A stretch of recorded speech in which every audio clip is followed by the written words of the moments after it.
dibuat oleh teman-teman dalam bentuk yang relatif singkat begitu.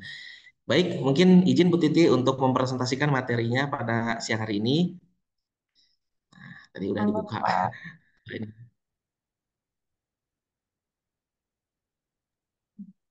Izin bertanya Bapak sebelumnya. Oh iya, Bangga, bagaimana? Maaf Bapak tadi mau nanya kalau misalkan PPT-nya mau share screen sama saya atau Bapak gitu. Oh, biar sama saya saja. Oke. Makasih Pak. Siap, sama-sama.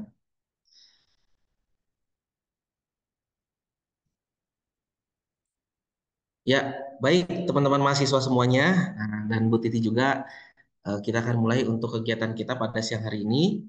Sebelumnya, saya ingin menyapa dulu nih teman-teman semua yang sudah hadir pada Zoom meeting kali ini. Assalamualaikum warahmatullahi wabarakatuh. Selamat siang teman-teman semuanya. Waalaikumsalam warahmatullahi Waalaikumsalam warahmatullahi wabarakatuh. wabarakatuh. Selamat Siang, siang juga, Pak. Bapak. Siang, Bapak. Ya, baik teman-teman sekalian, terima kasih atas atensi dan kehadirannya. Dan meskipun untuk kegiatan kita kali ini dilaksanakan siang hari ya, setelah istirahat zuhur gitu ya. Mudah-mudahan juga motivasi dan semangat teman-teman semuanya tetap terjaga. Karena biasanya kalau misalkan sudah terlewat dari istirahat zuhur itu bawaannya pengen melakukan istirahat gitu ya. Tapi istilahnya sekarang kita akan coba melaksanakan dan mengisi waktu siang kita dengan sharing dan workshop juga berkenaan dengan implementasi desain dan media dalam media promosi kesehatan. Jadi teman-teman sekalian, di sini kita bukan hanya tentang mendiskusikan atau berbagi mengenai aspek teoritis ya, tapi kita juga nanti akan sedikit mempraktekkan berkenaan dengan perancangan medianya gitu. Karena ketika kita bicara tentang media, tetapi istilahnya kita tidak mencoba untuk membuatnya, nampaknya mungkin kurang begitu dapat ya esensinya. Nah, kemarin sudah dapat informasinya dari Bu Titi bahwa menurut Bu Titi informasinya saya menyampaikan materinya kurang lebih 2 jam. Nah, nampaknya untuk 2 jam cukup untuk kita membuat beberapa media yang nampaknya sifatnya relatif waktunya singkat. Kita akan membuat media promosi kesehatan menggunakan pendekatan implementasi desain dan new media. Nah, itu dia teman-teman sekalian. Baik, mungkin karena judulnya adalah implementasi desain dan new media. Nah, ini teman-teman sekalian barangkali mungkin ada yang kurang familiar dengan istilah new media. Jadi new media itu bahasa Indonesianya itu adalah media baru. Jadi media suatu hal yang sifatnya belum mainstream ataupun dalam kategorinya adalah belum cukup banyak atau mungkin orang belum terbiasa menggunakan media ini. Nah, tentunya new media itu bisa jadi dia sudah banyak yang menggunakan tetapi sifatnya baru. Satu ya. Atau yang kedua, sifatnya media tersebut belum baru atau tidak baru gitu ya, udah lama tetapi sedikit orang yang menggunakannya. Jadi itu pengertian dari new media. Nah, sekarang kita akan membahas beberapa hal di antaranya. Memang new media itu banyak sekali ya untuk capaian ataupun kriteria ataupun mungkin jenis-jenisnya. Hanya saja kita akan coba mengangkat isu new media yang paling banyak atau paling sering atau juga mungkin istilahnya paling dekat dengan ekosistem kehidupan kita, begitu. Baik, teman-teman sekalian, sebelumnya perkenalkan nama saya Riki Taufik Afif. Saya dari program studi Desain Komunikasi Visual Fakultas Industri Kreatif dari Universitas Telkom. Nah, pada kesempatan kali ini saya akan berbagi mengenai dengan hal yang sifatnya saya sudah dalami cukup lama begitu di bidang media dan teknologi. Nah, medianya sekarang difokuskan ke aspek Bil ini media promosi kesehatan. Jadi kita akan fokuskan ke sana, media promosi kesehatan yang sifatnya masuk ke ranah nyalain teman-teman. deh. Jadi nanti ketika kita membahas media, hal itu juga akan berfokus ke media yang memang teman-teman nanti akan membuatnya. Kalau misalkan media itu kan banyak ya ranahnya. Satu, media hiburan ya. Teman-teman misalkan bikin komik ya, bikin animasi yang tujuannya adalah entertain untuk hiburan. Ada juga media yang sifatnya kampanye begitu ya. Mungkin teman-teman sekalian beberapa waktu yang lalu ketika masa pemilihan legislatif begitu ya, itu sifatnya banyak sekali media-media yang ditujukan untuk menyampaikan dan memperkenalkan calon-calon tertentu yang sifatnya diminta atau misalkan mengajak orang untuk kemudian election ya memilih calon-calon tersebut. Jadi kampanye begitu ya. Kemudian ada juga media edukasi. Media yang sifatnya tujuannya adalah untuk mengedukasi orang ya, membuat orang yang tadinya tidak tahu menjadi tahu, yang tadinya mungkin tahu atau terlupakan menjadi teringat kembali. Itu edukasi. Ada juga yang sekarang akan kita bahas yaitu media promosi kesehatan, di mana media promosinya bukan hanya pada aspek supaya orang beli, supaya orang kemudian terpersuasi untuk pada ajakan yang kita sampaikan, bukan hanya itu, tetapi bagaimana kemudian media tersebut dapat memberikan nilai-nilai atau value dalam aspek kesehatan. Nah, tentunya ini perlu kita pelajari dan pada kesempatan kali ini kita akan coba membahas itu semuanya dalam waktu yang kurang lebih mudah-mudahan cukup untuk kita nanti berdiskusi teman-teman sekalian. Dan silakan teman-teman nanti kalau misalkan ada yang ingin ditanyakan dari apa yang saya sampaikan, silahkan nanti di sesi tanya jawab ya, untuk disimpan pertanyaannya dan disampaikan di sesi tanya jawab.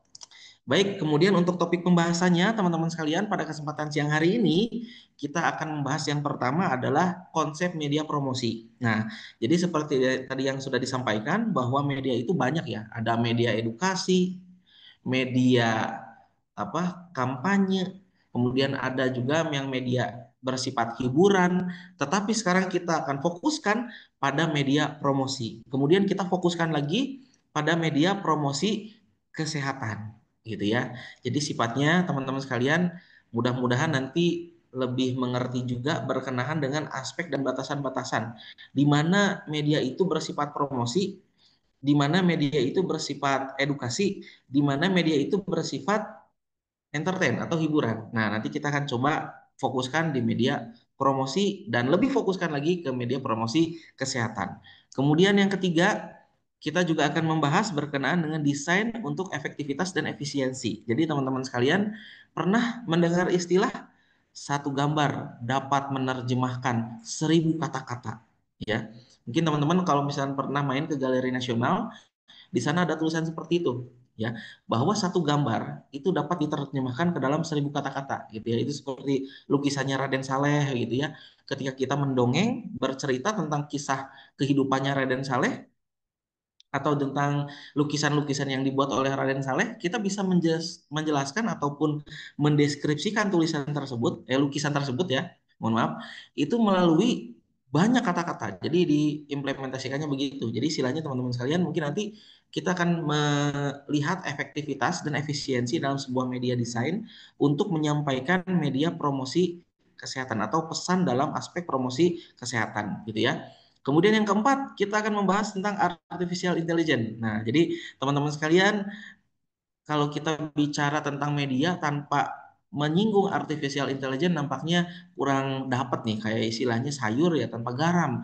Gak asin gitu ya, nggak gurih juga. Jadi sifatnya teman-teman sekalian, nanti kita akan membahas berkenaan dengan artificial intelligence juga dan beberapa contoh media yang dapat digunakan istilahnya di produksinya atau proses produksinya itu menggunakan artificial intelligence, teman-teman sekalian. Nah, jangan sampai nih istilahnya teman-teman mahasiswa awam terhadap artificial intelligence karena itu adalah sesuatu hal yang bersifat inovatif dan dekat dengan kehidupan kita ya, bahwa suatu saat nanti teman-teman sekalian dalam beberapa aspek kehidupan manusia itu akan diganti atau misalkan terbantu melalui artificial intelligence begitu ya. Nah, tadi ada istilah mengganti. Nah, mengganti itu bukan berarti menggantikan peran manusianya, tetapi sifatnya adalah AI atau artificial intelligence itu sifatnya nanti akan membantu peran-peran yang sebelumnya dilakukan manusia dan manusia mengalami kesulitan di aspek itu ya. Karena memang sifatnya adanya inovasi teknologi adalah satu memudahkan, dua menjadi problem solving, mengeluarkan seseorang dari masalahnya gitu ya. Kemudian yang ketiga adalah berkenaan dengan peningkatan value atau sebuah nilai gitu ya tentang bagaimana kemudian kita menggunakan AI untuk membuat media promosi kesehatan. Kemudian yang kelima kita akan membahas mengenai new media ya sebagai media promosi yaitu augmented reality dan virtual reality. Nah, kebetulan kalau virtual reality teman-teman mahasiswa harus memiliki Oculus ya. Oculus yang dipasang di mata gitu ya, di kepala begitu untuk kemudian dapat memasuki dunia virtualnya. Tetapi kalau misalkan augmented reality, teman-teman cukup menggunakan handphone saja. Cukup menggunakan handphone saja. Nah, jadi sifatnya kalau AR semuanya bisa ya. Tapi kalau VR itu berarti nggak semuanya ya, karena memang sifatnya harus memiliki Oculus sebagai media untuk masuk ke dalam dunia virtualnya. Kemudian yang keenam yaitu tanya jawab. Nah, tentunya teman-teman sekalian, mudah-mudahan di bagian sesi keenam ini teman-teman bagi yang mungkin ada yang mau ditanyakan silahkan ya di sesi tanya jawab nanti. Adapun nanti praktek kita di sesi 4 dan 6 ya. Kita akan mempraktekkan membuat media menggunakan artificial intelligence dan kita juga akan membuat media berbasis augmented reality. Nah, mudah-mudahan teman-teman sekalian nanti ada yang bisa membuat produknya dan nanti bisa di-share juga di sini. Barangkali ada bisa kemudian share di kolom komentar kalau misalkan Pak, saya kalau misalkan sharing di layar itu nggak enak, saya tulis aja di kolom komentar ya. Ya nggak apa-apa juga teman-teman sekalian. Nanti kita bisa lihat karya yang teman-teman buat ya. Baiklah teman-teman sekalian, mungkin itu saja berkenaan dengan topik pembahasannya. Nah, mudah-mudahan 6 hal ini kita bisa sampaikan dalam 2 jam ke depan. Nah, teman-teman sekalian, sekarang kita masuk ke sesi pertama, yaitu konsep media promosi. Jadi, untuk teman-teman mahasiswa, kalau misalkan belum dapat feel-nya, sebetulnya konsep media itu apa sih? Nah, konsep media itu bagaikan alat atau perantara, teman-teman, menyampaikan ide dan gagasan dari seorang komunikator ke komunikan. Ya, nah ini barangkali ada yang belum nge. Komunikator adalah orang yang menyampaikan pesan, komunikan adalah yang menerima pesan. Nah, contohnya dalam forum ini nih, ya. Dalam forum ini saya yang sedang berbicara, teman-teman yang mendengarkan. Berarti saya komunikatornya, teman-teman adalah komunikannya, gitu ya. Jangan tertukar komunikan dengan komunikator, gitu ya. Nanti misalkan ketika teman-teman menyampaikan ide dan gagasannya, jadi teman-teman ada yang bertanya, maka teman-temanlah yang menjadi komunikator. Bapak yang di sini ya atau Bu Titi yang mendengarkan itu adalah komunikannya seperti itu ya. Nah, kemudian teman-teman sekalian dalam prosesnya komunikator ke komunikan itu membutuhkan yang disebut dengan media. Nah, sekarang ini adalah alurnya. Pertama ada ide dan gagasan ya. Ada ide dan gagasan. Ada mungkin ada yang ingin disampaikan gitu ya, atau mungkin ada yang ingin ditanyakan, atau ada yang hendak dikonsultasikan, didiskusikan, maka itu masuknya adalah ide dan gagasan gitu ya.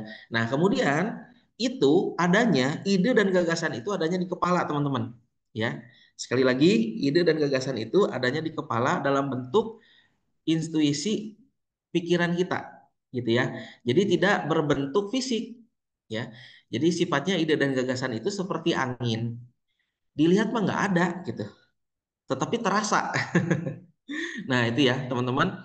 Nah, kemudian ide dan gagasan itu disampaikan oleh seorang komunikator kepada seorang komunikan melalui media. Nah, media itu, teman-teman sekalian, yang akan kita coba bahas di sini adalah media promosi. Di bawah, di bagian sini, ya, ketika media promosi yang menjadi jembatan penyampai ide dan gagasan dari seorang komunikator ke komunikan, dia membawa setidaknya 4 kandungan gizi nih. 4 kandungan value yang terdapat di dalam media promosi tersebut. Apa aja? Yang pertama adalah value persuasi. Persuasi itu ajakan. Jadi kalau misalkan teman-teman membuat media promosi kesehatan, pasti di dalamnya ada selain informasi tapi juga ada persuasi. Persuasi itu ajakan untuk kemudian orang mungkin beralih dari hidup tidak sehat menjadi hidup yang lebih sehat atau hidup yang sifatnya kurang begitu bermakna begitu ya dari segi aspek kesehatan kemudian menjadi memiliki lebih banyak makna dari segi aspek kesehatan. Itu ya, persuasi itu adalah ajakan.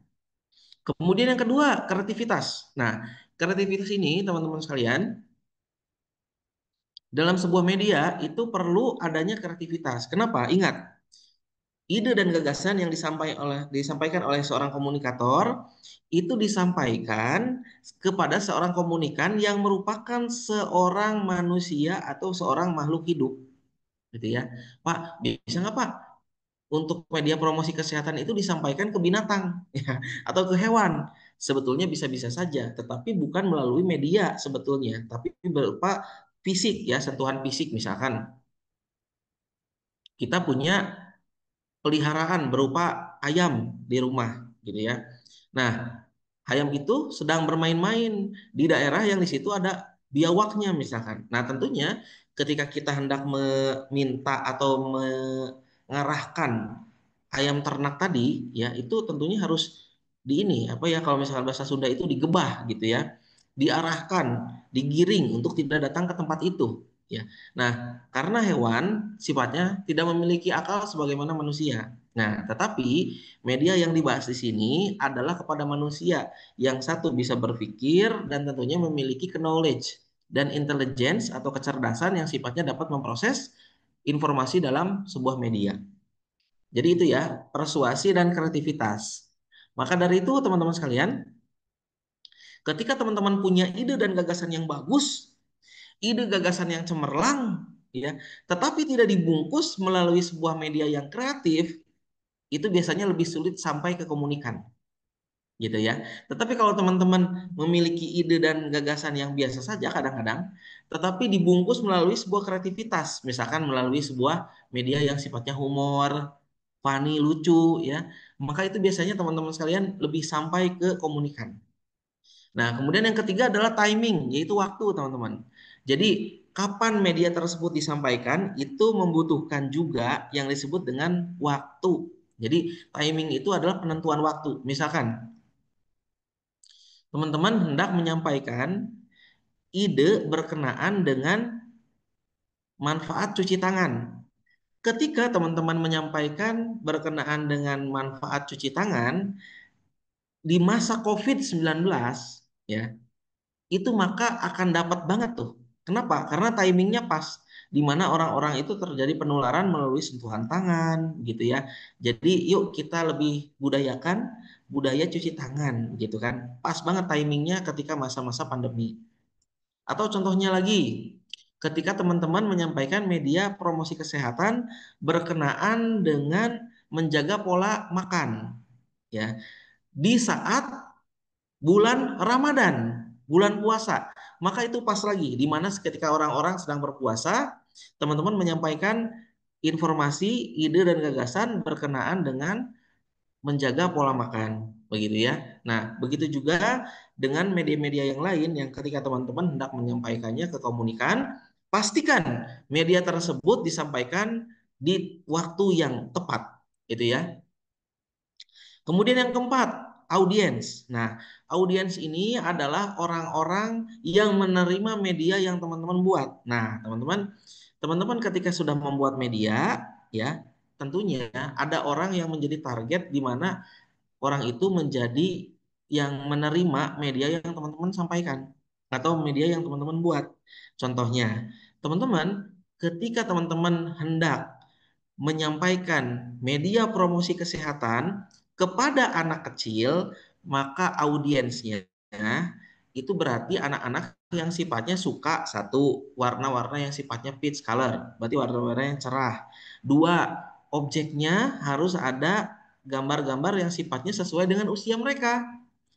Menurut penelitian, teman-teman sekalian, anak usia dini sampai dengan anak usia 12 tahun itu lebih cenderung suka menerima informasi yang disampaikan melalui gambar-gambar ataupun karakter yang bersifat kartun. Ya, kalau bentuknya orang, misalkan foto ya, ada foto gitu. Kemudian orang tersebut sedang melakukan media promosi apa begitu ya berkenaan dengan kesehatan, target audiensnya anak-anak. Itu nggak akan masuk teman-teman. Kenapa? Karena mereka nampaknya tidak suka dengan gambar seperti itu kecuali gambarnya adalah atau fotonya itu adalah foto anak-anak juga. Mungkin teman-teman pernah datang ke swalayan begitu ya atau mungkin ke minimarket di situ ada yang jualan Pampers, teman-teman ya. Nah, di media promosi di dalam wadah Pampers itu, teman-teman sekalian, itu akan ada foto, bukan berupa gambar ya, bukan berupa kartun, tapi foto. Nah, fotonya itu foto anak kecil juga yang sedang pakai Pampers. Nah, itu berarti masuk ke mereka. Tapi kalau misalkan di situ ada foto ibu-ibu gitu ya, yang sedang mempromosikan Pampers, itu nggak masuk. Kenapa? Karena buat mereka, anak-anak ataupun siapapun audiensnya, itu lebih cenderung melihat secara horizontal. Jadi kalau misalkan kita usianya 20 tahun, 30 tahun, maka kita juga akan mencari media yang sifatnya sama seperti kita. Karena kita juga mengharapkan media tersebut sesuai atau relate dengan usia atau dengan kebutuhan dari orang yang mencari media tersebut, gitu ya. Nah, kemudian selanjutnya, teman-teman sekalian, ini ada sebuah quotes yang saya buat sendiri ya. Media promosi yang baik adalah yang memiliki konten yang tepat sesuai segmentasi audiensnya. Jadi, ketika teman-teman nanti membuat media promosi kesehatan, targetnya adalah lansia, maka sesuaikan medianya dengan audiensnya. Jadi, orang-orang yang sifatnya usia lanjut, itu sukanya apa sih? Gitu ya. Orang-orang yang misalkan di usia 20 sampai 35 itu sukanya apa gitu ya, atau di bawah 20 tahun, di remaja awal, atau mungkin kategorinya kanak-kanak begitu. Itu harus ada riset terlebih dahulu berkenaan dengan kebutuhan sesuai dengan target audiensnya. Itu dia. Karena goalsnya, target utamanya adalah media tersebut diterima gitu ya. Percuma teman-teman sekalian ketika teman-teman membuat media yang begitu bagus tetapi tidak diterima oleh komunikannya gitu ya. Nah, selanjutnya teman-teman sekalian kita masuk ke topik kedua, yaitu media promosi kesehatan. Teman-teman sekalian, media kreatif yang isi kontennya adalah tentang kesehatan, itu adalah media promosi kesehatan. Jadi teman-teman sekalian, berkenaan dengan kesehatan itu bisa jadi ya, di dalam kontennya juga ada yang sifatnya menyampaikan tentang informasi berkenaan dengan penyakit. Contohnya, kemarin beberapa waktu yang lalu saya pergi ke perpustakaan, ya. Di perpustakaan itu ada beberapa poster edukasi itu berkenaan dengan kesehatan, tetapi isi kontennya tentang penyakit, misalkan ya, diare. Kenapa diare itu bisa terjadi? Kemudian ada lagi misalkan berkenaan dengan flu. Flu itu kenapa bisa terjadi? Kemudian ada lagi informasi berkenaan dengan tuberkulosis. Tuberkulosis itu bagaimana bisa terjadi dan bagaimana kemudian penyembuhannya. Itu isinya, teman-teman sekalian, bukan tentang profiling kesehatan yang sebagaimana kita pikirkan gitu. Isinya justru tentang penyakit. Nah, tetapi maksudnya teman-teman sekalian, kenapa media promosi di dalamnya itu tentang penyakit? Karena sifatnya adalah untuk mencegah ya, dan persuasif untuk mengajak gitu ya, mencegah juga mengajak orang untuk kemudian ini nih, kalau kamu melakukan ini maka kamu nanti akan kena penyakit ini gitu ya. Jadi teman-teman sekalian, itu di dalamnya juga adalah media promosi kesehatan gitu ya, meskipun konten yang dibawa juga tentang penyakit, tetapi istilahnya teman-teman sekalian, di dalamnya harus ada persuasi ya, ajakan dan edukasi pendidikan gitu ya. Jadi teman-teman sekalian, nanti sifatnya ketika kita akan membuat media promosi kesehatan itu harus memperhatikan aspek-aspek itu. Nah, garis besarnya apa? Satu, adanya media, ya. Kemudian ketika media itu ada, maka di dalamnya harus ada kreativitas, gitu ya. Contohnya, ketika teman-teman sekalian membuat sebuah media, ya, bentuknya poster. Nah, di dalam poster itu hendak menyampaikan sebuah nilai atau sebuah informasi berkenaan dengan kalau orang tidak menjaga gaya hidupnya, maka dia akan obesitas misalkan ya. Nah, di situ terlihat ya ada gambar orang yang mungkin gemuk begitu ya. Kemudian orang tersebut karena gemuknya dia menjadi sulit untuk bergerak, mudah lelah dan juga mungkin mudah sakit gitu ya. Jadi terlihat di situ gambarnya tuh nggak kemudian orangnya berdiri aja gini, enggak. Tapi orangnya juga harus memperlihatkan, memperagakan kalau orang sakit itu gimana sih. Nah, itu adalah bagian dari kreativitas, teman-teman. Jadi menarik dan unik sehingga membuat orang kalau melihat media tersebut tidak cukup 1-2 detik, tapi dia memerlukan beberapa detik, bahkan mungkin hitungan menit, untuk mencerna informasi yang teman-teman sampaikan. Itulah kreativitas. Kemudian yang ketiga, kesehatan. Nah, teman-teman, ketika udah ada medianya, ketika udah kreatif membuat medianya juga, sampaikan. Konten di dalamnya adalah tentang kesehatan. Tapi ingat ya tadi ya, kesehatan itu tentunya bukan tentang yang baik-baik saja, karena ada juga sisi media di mana itu menyampaikan pencegahan. Seperti tadi ya, penyakit. Penyakit itu bukan berarti kemudian di dalam media poster itu disampaikan supaya teman-teman sakit, supaya kita semua yang melihat itu sakit. Enggak, supaya kita menghindari penyakit itu gitu, dan kita juga tahu penyakit itu sebabnya apa dan bagaimana akibatnya begitu ya. Nah, kemudian teman-teman sekalian, media promosi kesehatan yang mainstream. Mainstream itu udah sering banget ya kita lihat ya. Satu, itu ada animasi. Teman-teman kalau misalkan melihat animasi ya, itu kita akan dapat hiburan selain kita dapat edukasi tentang kesehatannya juga gitu ya. Jadi kemarin beberapa waktu yang lalu saya pergi mengantar istri ke rumah sakit paru Rotin Sulu, teman-teman. Karena waktu itu ada batuk yang nampaknya ingin diperiksakan lebih lanjut begitu ya. Nah, rupanya teman-teman sekalian, di Rumah Sakit Paru Rotin Sulu itu ada sebuah TV ya yang disimpan di ruang tunggu yang di dalamnya itu ada konten animasi berkenaan dengan bagaimana kiat-kiat menjaga paru-paru kita tetap sehat gitu ya. Jadi teman-teman sekalian, animasi itu bagus tuh ya. Satu sisi dia hiburan, satu sisi dia memberikan konten-konten berkenaan dengan nilai-nilai kesehatan gitu ya. Kemudian yang kedua, ada videografi atau film. Teman-teman mungkin pernah melihat film yang ketika teman-teman udah nonton film tersebut, teman-teman mendapatkan sebuah nilai baru ya, sebuah nilai tambah berkenaan dengan bagaimana kemudian kita bisa menjaga kesehatan.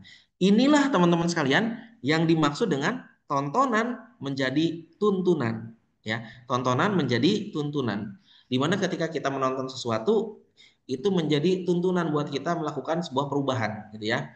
Kemudian yang ketiga, fotografi. Nah, fotografi adalah media statis yang diam tetapi bisa menyampaikan sebuah pesan. Ingat teman-teman sekalian, tadi sempat disampaikan di awal, satu gambar bisa mendefinisikan 1.000 kata-kata gitu ya. Jadi kita melihat ada foto orang batuk-batuk gitu ya.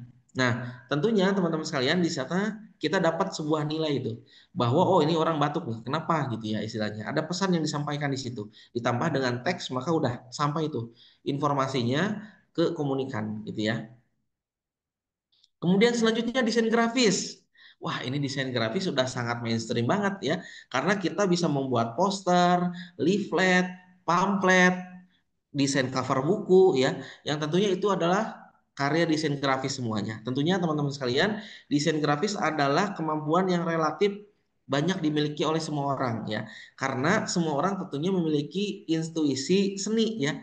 Nih barangkali teman-teman sekalian di sini yang ada di room ya, ketika mungkin ditanya, Pak, saya sebetulnya ditanya misalkan gitu ya, apakah teman-teman semua memiliki bakat seni gitu ya. Tiba-tiba di antara teman-teman ada yang bilang, Pak, saya itu tidak memiliki bakat seni dan saya tidak nyanyi juga gitu ya misalkan ya. Nah, teman-teman sekalian itu sebetulnya mudah terbantahkan. Ketika teman-teman hari Minggu ya mau ada acara keluar, teman-teman ketika memilih pakaian pilih-pilih dulu nggak? Pasti pilih-pilih dulu ya. Ini kayaknya atasannya warna kuning, bawahnya warna merah. Kan nggak cocok ya? Pasti teman-teman akan memilih pakaian yang pas, yang cocok dengan teman-teman. Maka di situ teman-teman sekalian, setiap orang memiliki sense of the art ya. Cita rasa seni, setiap orang memiliki itu. Sekarang, bukti yang kedua. Di sini di room Zoom ini berapa orang yang kalau pagi-pagi sebelum pergi ke kampus itu sisiran dulu. Pasti hampir semua sisiran. Pak, saya kan pakai jilbab, saya nggak sisiran gitu ya. Enggak ya, kayaknya apalagi perempuan itu ketika akan pergi ke kampus meskipun pakai jilbab pasti sisiran dulu begitu ya. Apalagi ketika sedang di rumah, tidak keluar artinya jilbabnya sedang dilepas, itu sifatnya pasti sisiran setelah mandi. Kenapa? Karena teman-teman sekalian, seseorang itu memiliki cita rasa seni, sense of the art ya. Nah, buktinya adalah ketika dia melakukan sisiran pada rambutnya. Disisir dulu, oh kayaknya nih kurang bagus nih, pindahin ke kiri. Kayaknya kurang nih, pindahin ke kanan gitu ya. Nah, itu dia. Kemudian yang ketiga, contohnya nih. Ini yang tidak terbantahkan bahwa setiap orang itu memiliki cita rasa seni. Yaitu di sini coba angkat tangan atau mungkin komen di bagian komentar yang tidak pernah bercermin seumur hidupnya. Pasti semua orang pernah bercermin, ya. Kenapa? Karena seseorang ingin dirinya dilihat oleh orang tuh enak, teman-teman ya. Dari mulai mungkin pakaian yang dipakai, kondisi wajah yang tidak bisa dilihat tanpa cermin, gitu ya. Atau mungkin ketika menyisir rambut, teman-teman juga memerlukan cermin, gitu ya. Maka dari itu, teman-teman sekalian, dapat dipastikan bahwa kalau teman-teman bercermin, teman-teman ketika akan memakai baju pilih-pilih dulu, ketika teman-teman sifatnya melakukan sisiran pada rambut, itu merupakan ciri kecil yang tidak terbantahkan bahwa kita semua memiliki cita rasa seni. Maka dari itu teman-teman sekalian, sebetulnya seni dan desain adalah sesuatu hal yang dapat dipelajari, bukan tentang bakat, tetapi sesuatu hal yang bisa dipelajari, gitu ya. Jadi teman-teman sekalian, ketika nanti membuat media promosi kesehatan, itu pasti semuanya bisa. Yang tidak bisa hanyalah mereka yang memiliki satu kemalasan ya, Pak Hoream, Pak, duh males. Atau yang kedua mental block. Mental block itu membuat dirinya terkunci dengan sendirinya. Contohnya ya, teman-teman ada dua kalimat nih. Saya belum bisa dan saya tidak bisa. Itu beda secara aspek psikologi. Kalau saya belum bisa berarti nanti akan bisa. Tapi kalau udah dikunci nih, saya tidak bisa, berarti ya udah nggak bisa aja gitu. Seperti halnya teman-teman bilang saya belum makan, berarti kan nanti akan makan gitu ya. Tapi kalau saya tidak makan, berarti hari itu sama sekali tidak makan, mungkin sedang puasa gitu ya. Jadi teman-teman sekalian, pastikan teman-teman tidak memiliki kemalasan ya. Yang kedua adalah tidak memiliki mental block sehingga nanti teman-teman bisa menciptakan sebuah media promosi kesehatan yang sifatnya out of the box dan betul-betul kreatif dan sampai efektif ke audiens. Itu dia. Jadi bukan tentang bakat apalagi ya teman-teman sekalian, kalau tentang bakat itu lebih baik singkirkan dulu karena bakat itu juga merupakan sesuatu hal yang dihasilkan melalui kerja keras. Jadi karena teman-teman melatihnya maka muncullah itu bakat. Teman-teman sekalian, ada sebuah kata-kata yang menarik ya.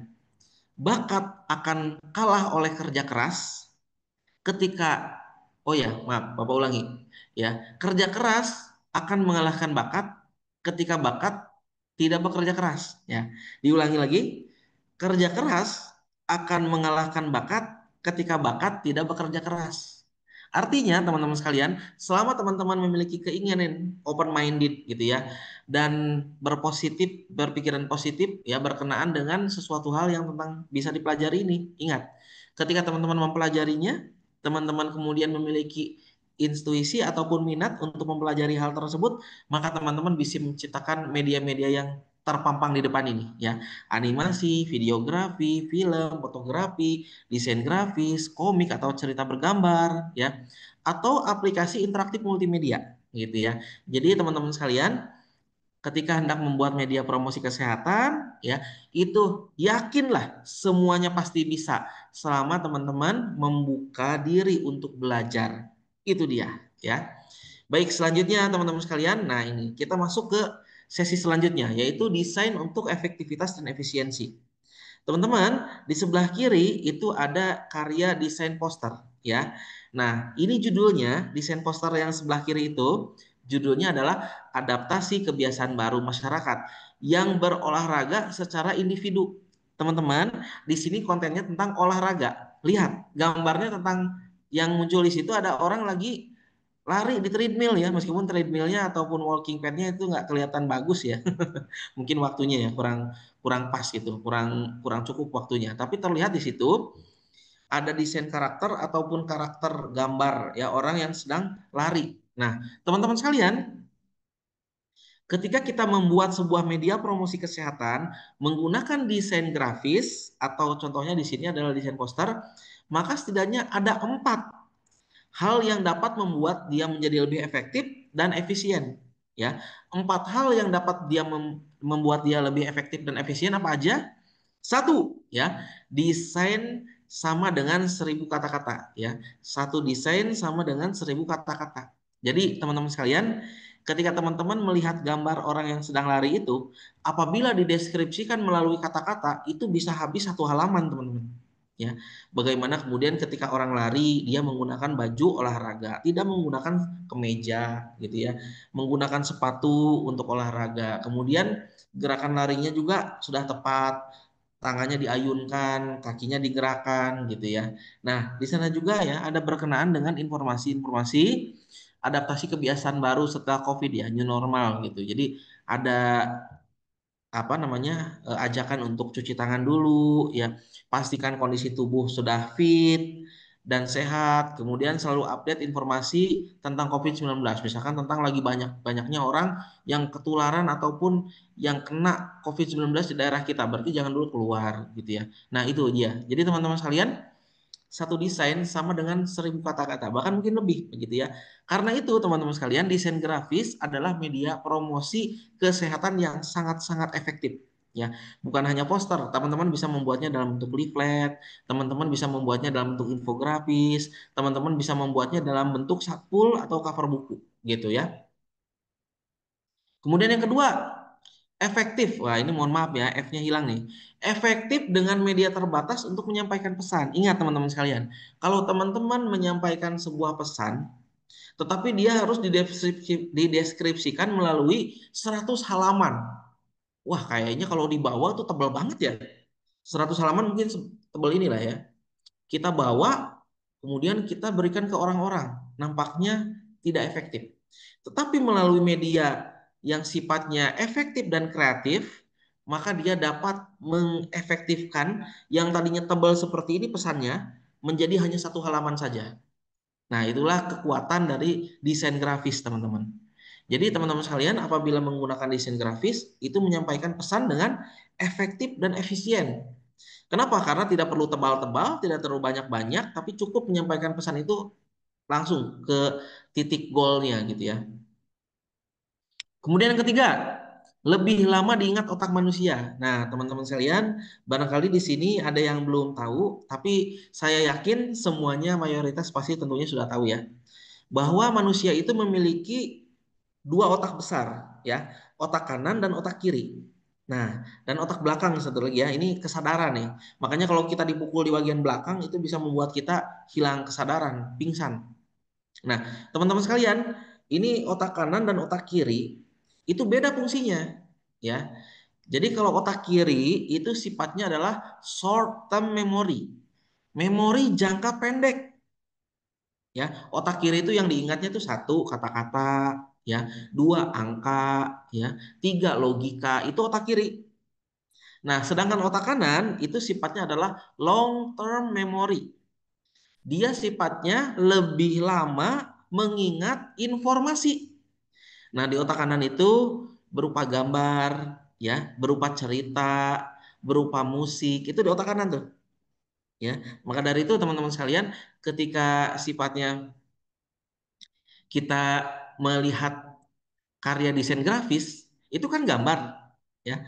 Maka karena dia gambar, dia dicerna oleh informasi di otak sebelah kanan. Dan ingat tadi, otak sebelah kanan adalah long term memory, memori jangka panjang. Jadi otomatis ketika media promosi kesehatan disampaikan melalui media gambar, dia sifatnya akan lebih lama diingat oleh seseorang daripada media tersebut atau promosi kesehatan tersebut disampaikan hanya melalui tulisan-tulisan aja. Teman-teman mungkin pernah dulu atau mungkin pernah juga sekarang ketemu dengan teman SD atau ketemu dengan teman SMP. Saya ingat wajahnya, tapi saya lupa namanya. Pernah? Pasti tentunya banyak yang seperti itu. Saya juga ketika di jalan ya, ngelihat orang ini mahasiswa nih. Tapi saya ingat wajahnya, lupa namanya gitu ya. Kenapa begitu teman-teman? Karena wajah atau memori gambar itu disimpannya di otak kanan. Sifatnya long term memory, memori jangka panjang. Tapi kalau nama, karena dia berbentuk teks tulisan, dia diingat di otak kiri kita, yang sifatnya adalah memori jangka pendek. Maka dari itu teman-teman sekalian, ketika kita ketemu dengan teman lama, kita ingat wajahnya, tapi kita lupa namanya, gitu ya. Jadi teman-teman sekalian, untuk membuat media yang efektif dan efisien, sudah sajikan dalam bentuk gambar, supaya lebih lama diingat oleh otak manusia, gitu ya, atau lebih diingat oleh manusia yang menjadi komunikan kita. Kemudian yang keempat, melibatkan emosi, keluar dari sifat monoton. Nah, Pak, kenapa melibatkan emosi? Teman-teman, ada penelitian nih. Teman-teman mungkin pernah membaca novel, ya. Pernah ada adegan ataupun cerita yang sedih di novel tersebut, teman-teman mungkin menangis, ya. Duh, sedih gitu ya. Kemudian menangis. Tapi tahukah teman-teman sekalian, apabila cerita novel tersebut yang bagian sedih itu, ya, itu disajikan dalam bentuk film, maka itu damage-nya, dampaknya akan 10 kali lebih hebat daripada cerita yang disajikan dalam teks. Jadi gini teman-teman sekalian, kalau ada 10 orang ya membaca novel di bagian yang sedih, dia nangis. Katakanlah dia hanya satu orang. Sembilannya lagi nggak nangis. Sedih sih sedih, tetapi nggak nangis. Yang nangis cuma satu orang. Nah, tetapi ketika novel tersebut difilmkan, ya, diadaptasi dalam sebuah media film, maka kemungkinannya adalah 10 orang yang tadi melihat itu, yang tadi yang nangisnya cuma satu, ketika difilmkan, maka semuanya bisa menjadi menangis, teman-teman. Kenapa? Karena ketika bentuknya gambar, bentuknya film, dia akan melibatkan emosi. Nah, teman-teman sekalian, mungkin kalau teman-teman melihat fenomenanya banyak ya, novel-novel yang diangkat menjadi film. Contohnya dulu ada ayat-ayat cinta, ketika cinta bertasbih. Itu kan novelnya laris dulu tuh. Setelah laris diangkat jadi film. Kemudian ada juga Laskar Pelangi yang dikarang oleh Andrea Hirata. Itu dari novelnya dulu tuh. Viral, baru kemudian jadi film gitu. Kemudian ada lagi eh ini, aduh lupa tuh yang cerita di Aceh itu yang ketika tsunami. Delisa teman-teman ya. Lupa tahu judulnya apa gitu. Nah, itu dari novel dulu. Novelnya banyak yang beli, diadaptasi jadi film, gitu ya. Kemudian banyak sekali yang seperti itu. Contohnya lagi Dilan, ya. Dilan itu kan novelnya dulu atau bukunya dulu, banyak yang beli, ya. Kemudian diadaptasi jadi film. Nah, teman-teman sekalian, kenapa diadaptasi jadi film selalu belakangan? Karena film itu adalah media yang level up, yang di atas dari media-media ataupun pesan yang disampaikan melalui tekstual. Jadi itu dia, teman-teman ya. Nah, karena itulah teman-teman sekalian, ketika teman-teman membuat media promosi kesehatan berbasis desain grafis, setidaknya dia ada 4 keuntungan. Satu, ketika teman-teman membuat satu desain, itu cukup mendefinisikan banyak kata-kata. Kedua, ya, efektif dan media sifatnya itu dapat efisien dan to the point menyampaikan pesan. Ketiga, lebih lama diingat oleh otak manusia, ya. Kemudian yang keempat, melibatkan emosi sehingga nanti akan lebih mudah menggugah dan lebih mudah mengubah orang lain. Seperti itu ya. Nah, selanjutnya teman-teman sekalian, kita masuk ke artificial intelligence. Nah, artificial intelligence ini adalah bahasa Indonesianya, tentunya teman-teman sudah tahu ya. Artinya adalah kecerdasan buatan. Nah, kenapa kecerdasan buatan? Karena ketika kita melihat hasil karyanya, loh, kok bisa ya gitu ya. Nah, jadi teman-teman sekalian, kita akan coba mengerti atau memahami berkenaan dengan AI sebagai media promosi kesehatan. Jadi, teman-teman sekalian, perkembangan teknologi itu sifatnya mendisrupsi kehidupan manusia.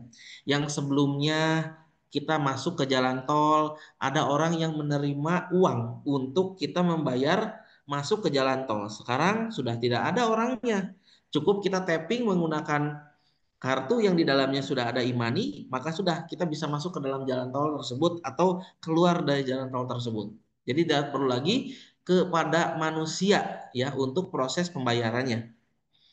Kemudian teman-teman, dulu ya ketika kita hendak manggil ojek untuk membelikan sebuah makanan ya, kurir untuk membawakan sebuah barang, itu dulu kita harus manggil orangnya.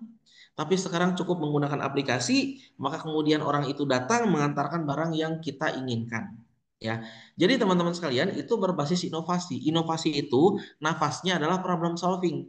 Jadi kita melihat masalah apa yang ada di masyarakat, disitulah peluang untuk kita memecahkan masalahnya, gitu ya. Jadi teman-teman sekalian, AI dalam membuat media promosi kesehatan itu sifatnya membantu, bukan menggantikan. Kenapa? Karena lagi-lagi untuk penyentuh ataupun finishing touch-nya itu harus oleh manusia. AI tidak bisa berjalan sendiri karena dia bukan makhluk hidup gitu ya. Tapi Pak, pernah saya dengar dan pernah juga saya lihat ada film yang dimana manusia itu terbuat dari AI, dia membuat kejahatan. Ya teman-teman, itu bisa-bisa saja ya. Fantasi itu sifatnya masuk ke dalam pikiran kita gitu. Oh nanti AI itu akan berupa gini gini gini gini. Bisa saja. Tapi teman-teman sekalian, satu hal yang pasti bahwa makhluk yang diciptakan dan ditakdirkan memiliki hati dan perasaan itu hanya makhluk hidup yang sifatnya bukan robot, bukan kecerdasan buatan, ya. Itu sudah ditegaskan. Kalau teman-teman, bagi teman-teman yang Muslim itu meyakini di dalam Al-Quran ada ayat yang menyebutkan laqad khalaqnal insana fi ahsani taqwim. Sungguhnya aku telah menciptakan manusia dalam bentuk yang paling baik.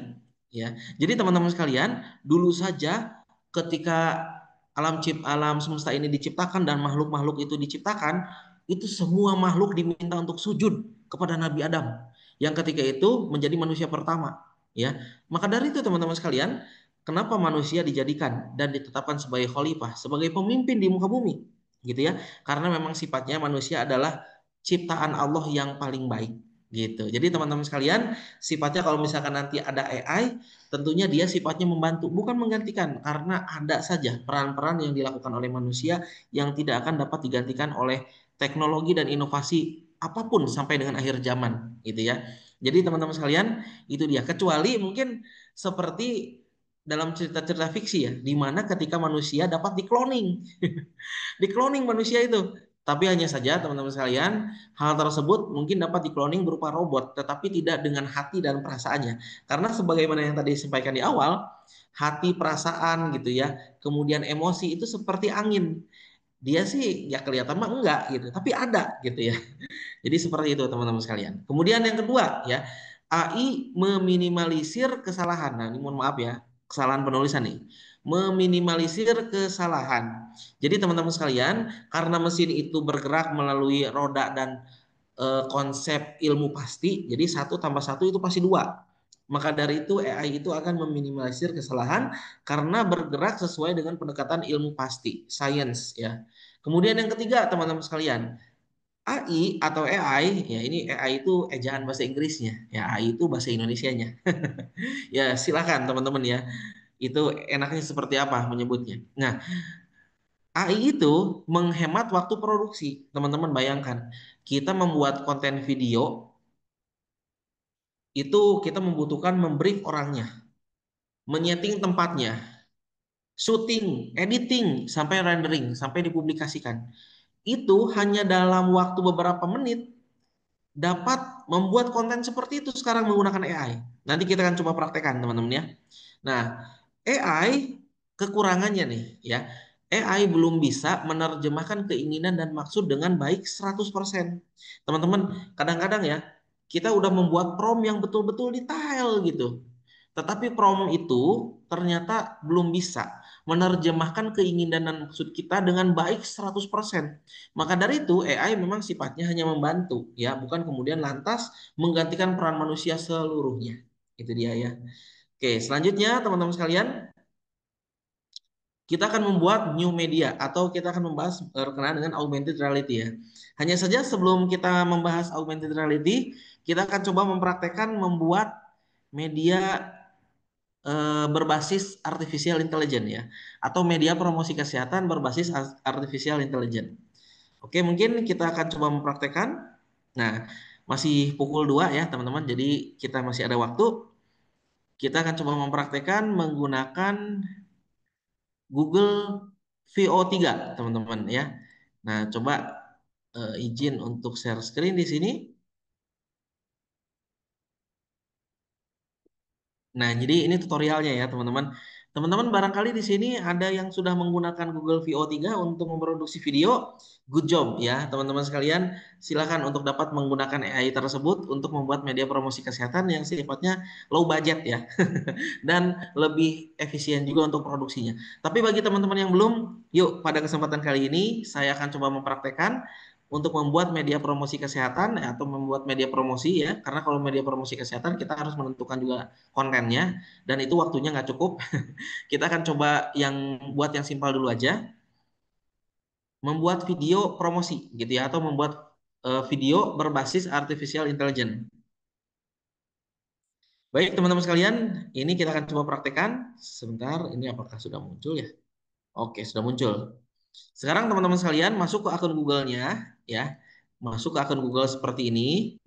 Kemudian teman-teman di sini ada menu ya, titik-titik. Nah di sini ada Gemini, klik aja Gemininya ya. Nah, teman-teman, kebetulan di sini punya saya sudah pro. Ya. Kalau teman-teman belum pro, bisa diprokan dulu dan itu ada gratis selama sebulan ya. Gratis selama sebulan untuk mencoba fitur pro-nya. Nah, nanti di sini di Gemini-nya itu ada fitur video ya. Nah, di sini ada keterangan buat dengan Vio 3. Nah, jadi kita bisa ini ya, bisa menggunakan VO 3 di sini. Nah, kemudian untuk membuat video itu kita butuh yang disebut dengan prompt ya. Nah, kita menggunakan chat GPT saja untuk membuat promptnya. Sebentar nih, apakah muncul? Oke, udah ada ya. Nah, Pak, itu kan tadi pakai Gemini. Kenapa nggak pakai Gemini aja untuk promptnya? Teman-teman, kalau pengalaman saya pribadi untuk membuat prompt itu masih yang paling powerful itu ChatGPT ya. Jadi ChatGPT itu kalau membuat prompt itu betul-betul gimana ya? Betul-betul bagus gitu. Jadi cukup dengan instruksi sederhana sudah sangat bagus gitu ya. Oke, sekarang kita menggunakan ChatGPT gratisan. Di sini kita buat instruksi, buatkan prompt untuk video untuk membuat video seorang kakek usia 60 tahun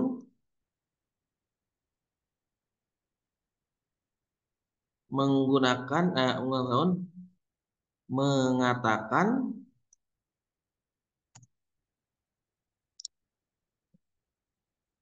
halo gitu ya. Kita akan membuat media promosi kesehatan.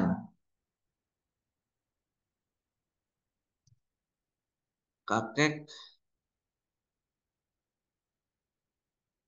kakek menggunakan kaos bertuliskan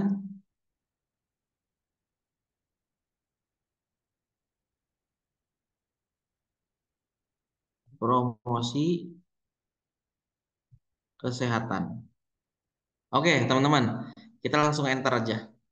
Nah, nanti kalau ada kesalahan dalam prosesnya, berarti prompt kita atau instruksi kita kurang jelas. Itu bisa diperbaiki ya.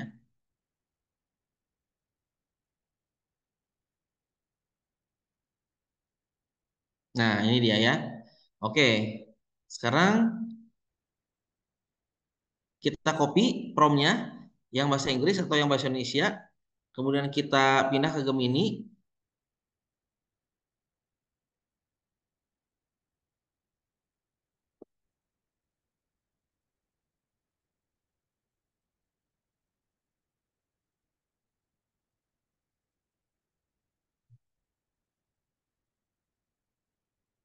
Oh, ini agak error nih, sebentar. Atau kita coba praktekkan ya, teman-teman sekalian. Itu dari awal dulu. Barangkali teman-teman bingung untuk membuat akunnya. Nah, ini dipindah dulu. Saya ada dua akun ya, akun Google. Nah, ini masuk ke Gemini, teman-teman. Nah, di sini klik upgrade, teman-teman. Nah, kemudian klik dapatkan penawaran.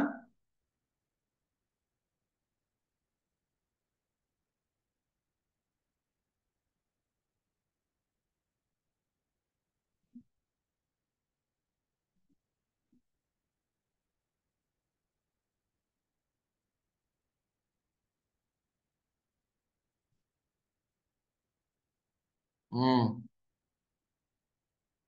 ininya ada model pembayaran, teman-teman sekalian. Nah, model pembayarannya itu bisa diganti menggunakan seperti ShopeePay atau apa gitu ya. Dimasukin dulu aja.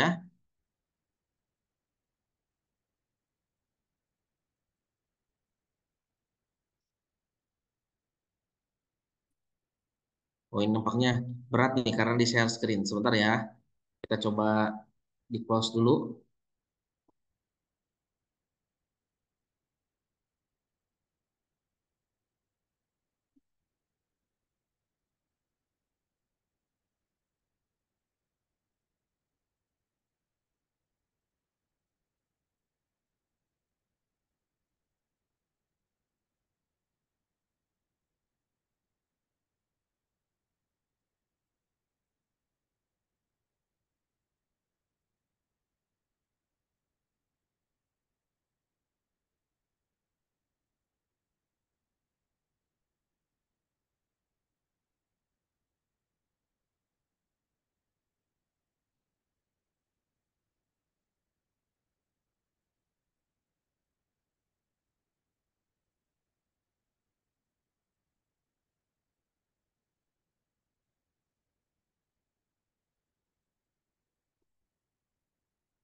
Oke, nampaknya ini berat ya teman-teman. Oke, nggak apa-apa. Mungkin nanti bisa kan disusulkan untuk video tutorialnya lewat Bu Titi ya. Mudah-mudahan teman-teman sekalian nanti dapat di-share sehingga teman-teman dapat mencoba mempraktekkan membuat media promosi kesehatan berbasis video AI gitu. Oke, teman-teman sekalian, mungkin kita lanjut aja dulu ke augmented reality ya. Nah,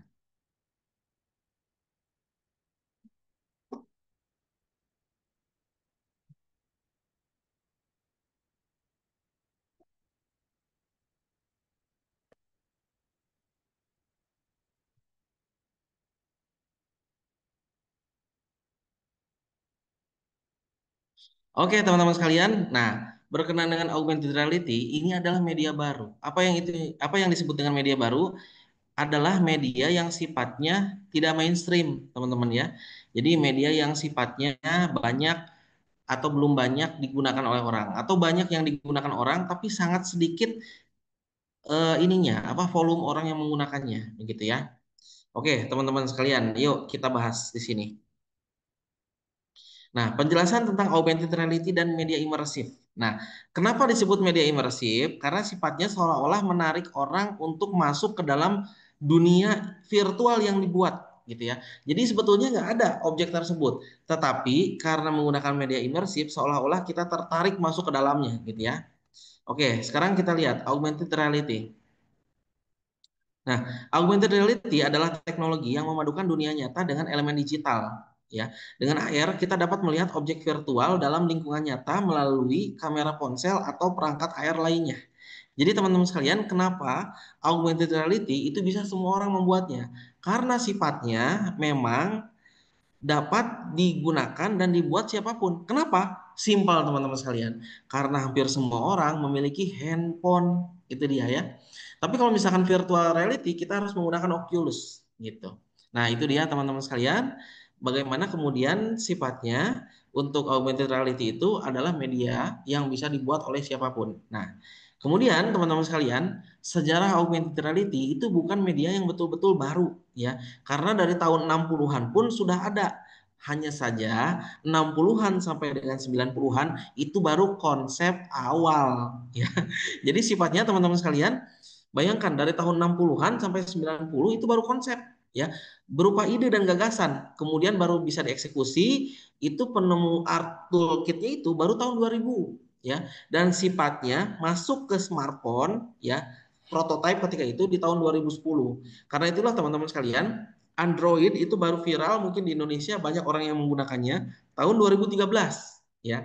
Maka dari itu peluncuran AR glasses ataupun kacamata AR itu tahun 2013 dan itu pun bukan terjadi di negara kita. Itu di negara luar yang sifatnya mungkin baru masuk ke negara kita hari ini ataupun tahun-tahun ini udah pancek banget ya. Jadi udah banyak orang yang menggunakan media tersebut. Nah, kemudian lalu apa bedanya dengan VR ya, dengan virtual reality? Jadi teman-teman sekalian, VR itu dengan augmented reality berbedanya adalah pada medianya. Jadi kalau virtual reality teman-teman harus menggunakan Oculus seperti yang dari kanan ini nih, ya. Nah, ini disebutnya Oculus gitu. Kemudian teman-teman sekalian, kalau misalkan augmented reality, teman-teman cukup menggunakan smartphone gitu ya. Tapi kalau virtual reality, teman-teman harus menggunakan Oculus dalam proses pembuatan atau produksinya. Tetapi kalau misalkan augmented reality, teman-teman cukup menggunakan handphone aja ya, atau menggunakan kamera ataupun kacamata AR begitu. Nah, kemudian jenis-jenis augmented reality. Nah, teman-teman sekalian, ada 4 jenisnya. Yang pertama adalah marker based, ya. Jadi marker based itu ada markernya gitu, ada QR-nya ataupun ada tandanya gitu.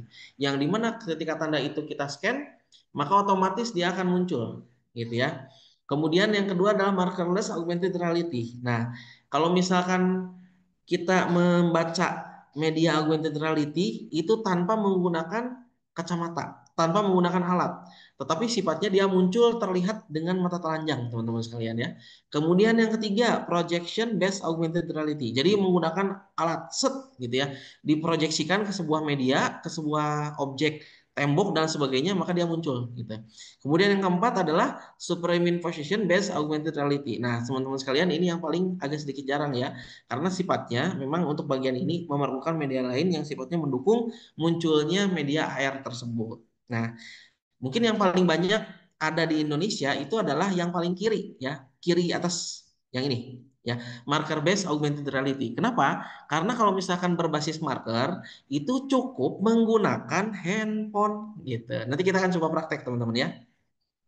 Nah, kemudian penerapan AR dalam berbagai industri. Teman-teman, kalau misalkan sudah bisa menggunakan AR atau membuat AR, maka teman-teman dapat membuat media AR itu untuk arsitektur atau furnitur, gitu ya. Jadi teman-teman bisa membuatnya untuk furniture atau untuk arsitek seperti itu.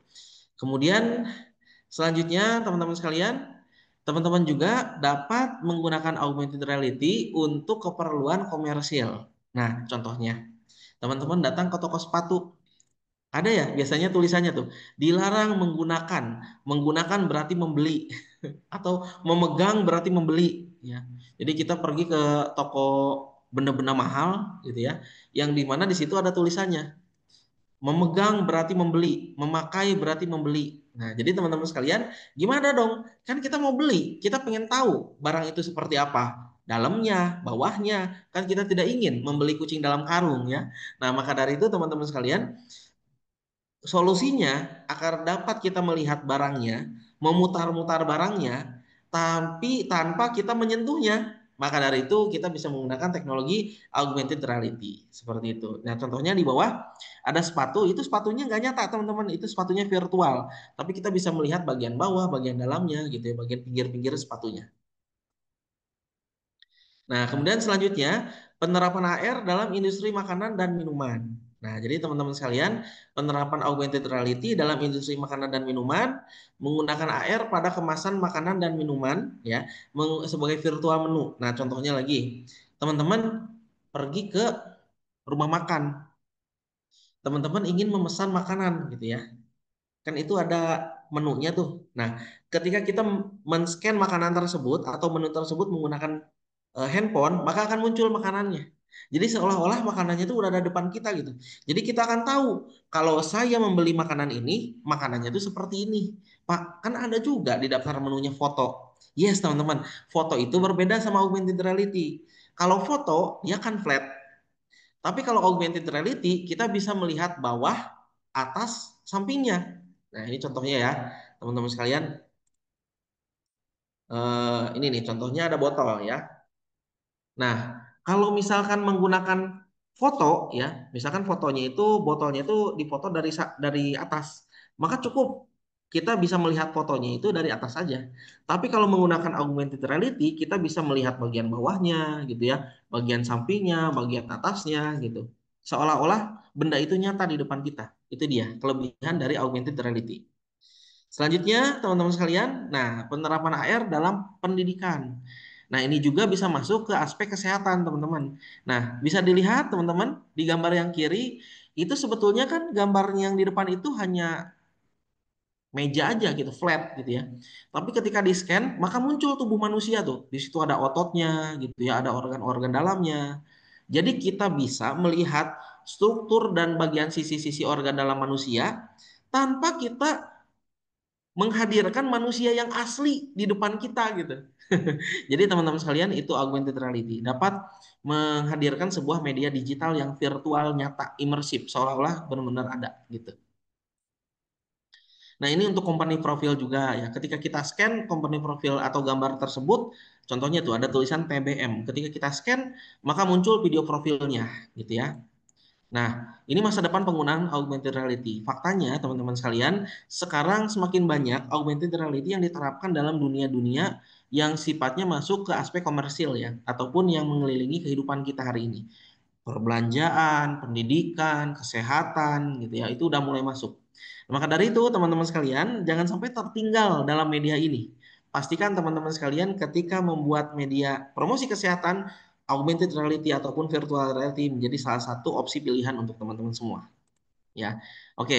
Sekarang pengenalan assembler. Nah, teman-teman, ini adalah ruang nyata, tapi kita bisa lihat di sini ada objek digital. Nah, kita bisa membuatnya menggunakan assembler. Nah, sebelum terima kasih teman-teman sekalian, kita akan coba untuk mempraktekkan menggunakan media augmented reality. Sebentar.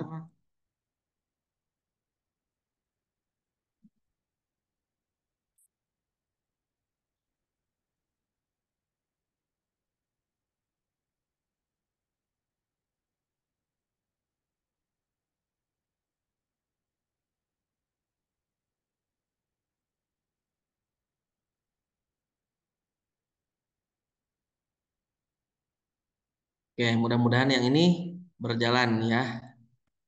Oke. Baik, teman-teman sekalian, ini sudah muncul ya. Kita tampilan Google. Nah, teman-teman masuk ke Google dulu, kemudian teman-teman tulis Assembler Studio ya. Nah, yang ini nih, yang biru teman-teman ya, yang atas. Teman-teman klik Assembler Studionya. Nah, kemudian login menggunakan Google ya, teman-teman. Semuanya pasti memiliki akun Google. Di sini login aja ya. Nanti akan otomatis kita masuk ke premium, ke akun yang sifatnya gratis ya. Nah, teman-teman, di sini cukup kita klik create your creation ya. Nah, di sini ada tampilan pilihan. Ini muncul nggak ya ke layar teman-teman? Coba cek. Oh, yang muncul. Oke. Nah, teman-teman pilih yang ini, yang super simple editor ya. Kalau default editor juga silahkan teman-teman. Jadi kalau default editor tuh teman-teman bisa menambahkan video, bisa menambahkan objek lain, bisa menambahkan instruksi ya. Nah, kita pilih super simple editor. Nah, yang ini.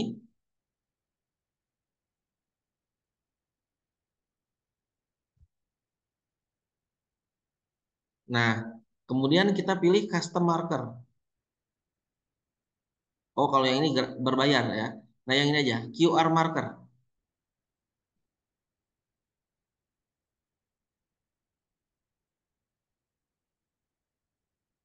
Nah, ini dia teman-teman sekalian ya.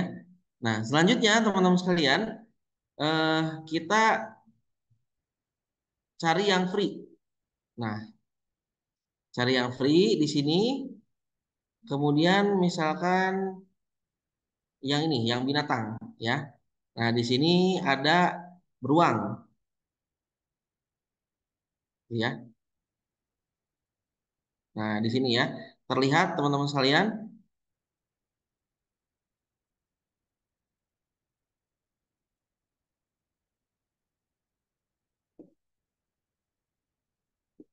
Oh, ini mohon maaf. Nah, ini harusnya dimulai dari awal dulu ya. Create your creation.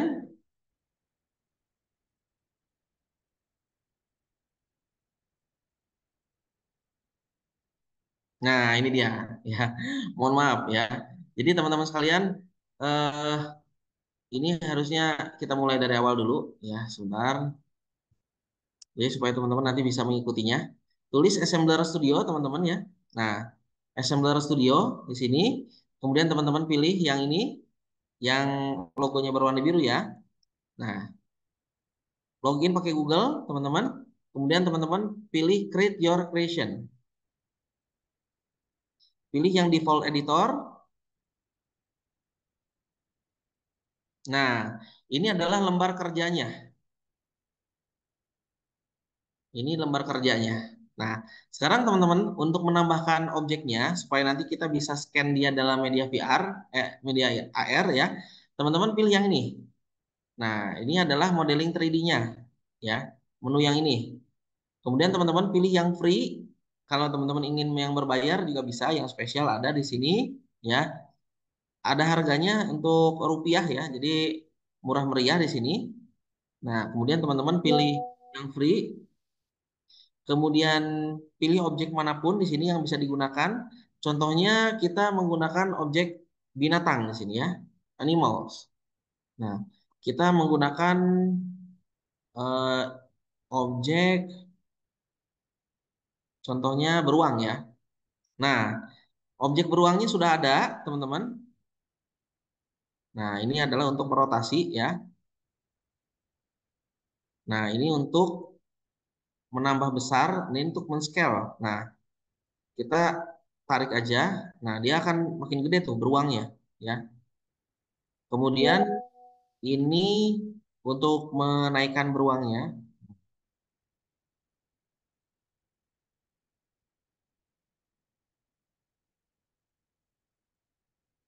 Nah, gini ya, teman-teman. Oke. Sip. Nah, ini contohnya teman-teman sekalian. Ini bisa ditambahkan dengan gambar ya, bisa tambahkan dengan teks gitu ya. Tulis saja teksnya di sini, beruang gitu ya. Kemudian bisa ditambahkan juga dengan video ya. Ini masukkan aja video ke sini. Nah, ini bisa dimasukkan juga dengan musik ya. Nah, mudah-mudahan ini supaya waktunya singkat dalam artian bisa teman-teman coba juga ya. Ini kembali lagi kita ke sini. Nah, ini adalah beruangnya. Nah, kita coba rotate dia. Nah, supaya muncul begini ya. Oke, sekarang kita langsung aja klik publish, teman-teman. Nah, ini ya, sudah muncul seperti ini.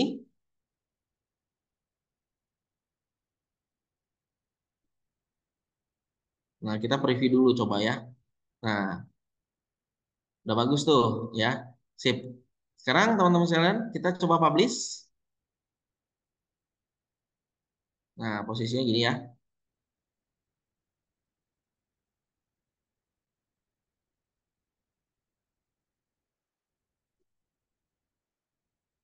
Kita pilih QR marker. Nah, ini dia. Sudah di-download ya.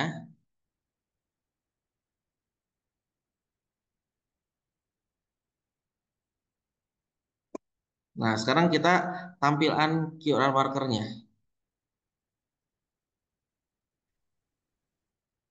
Teman-teman yang belum mendownload aplikasi Assembler, maka nanti ketika men-scan-nya itu akan muncul aplikasi Assembler. Nah, ini dia teman-teman ya.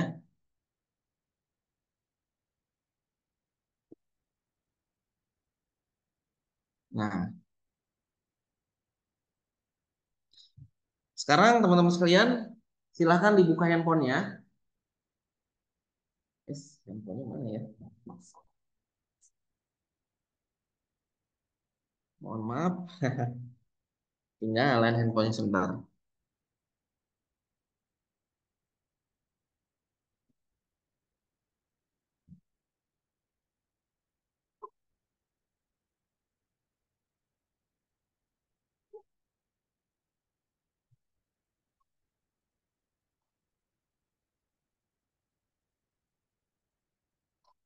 Oke, teman-teman sekalian, silahkan teman-teman.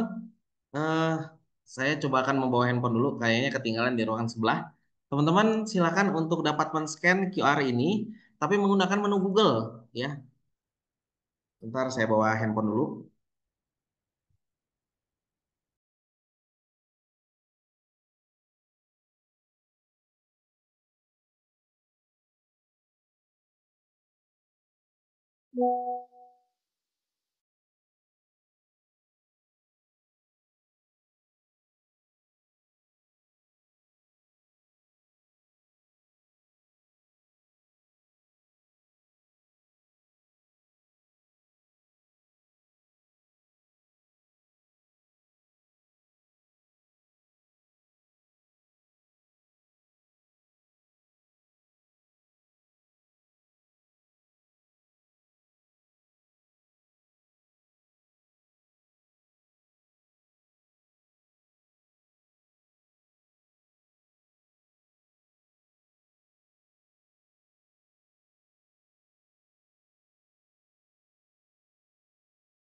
Ya, baik teman-teman sekalian, rupanya handphonenya mati ya.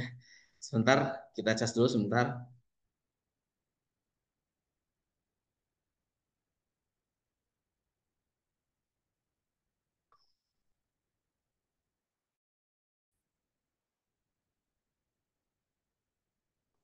Ada yang sudah bisa men-scan dan muncul beruangnya? Sudah bisa, Pak. Sudah bisa, Sudah Pak. bisa, Pak. Boleh Sudah dong. bisa, Pak. Yang udah bisa diliatin di handphonenya. Mana coba? Muncul nggak beruangnya?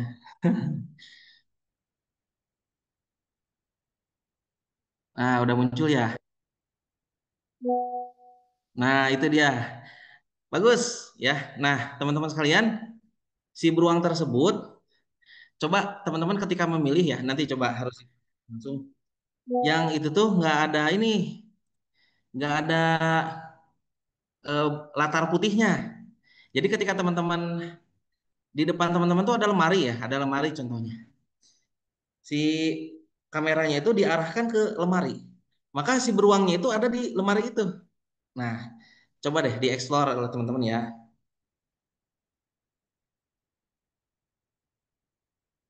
Nah, ini sudah hidup kembali untuk handphonenya. Bentar, kita coba scan.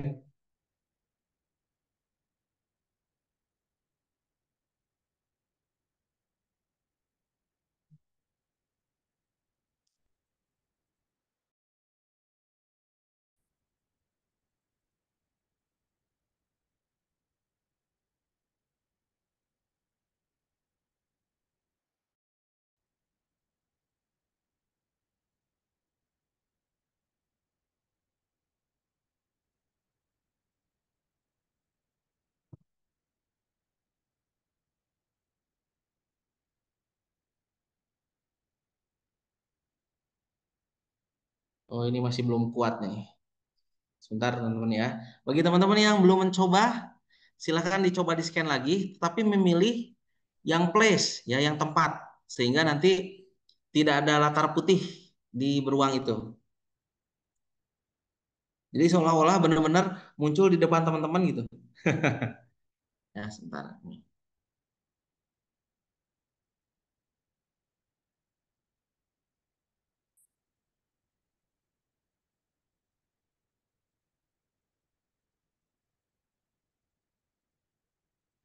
Ini mungkin Bapak coba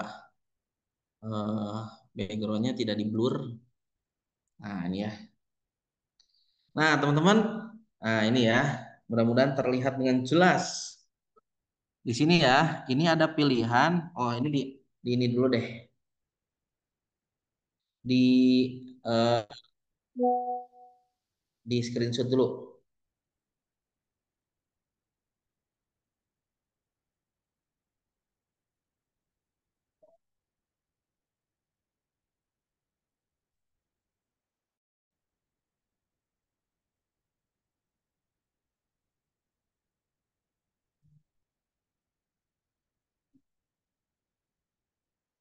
Lihatkan ke teman-teman.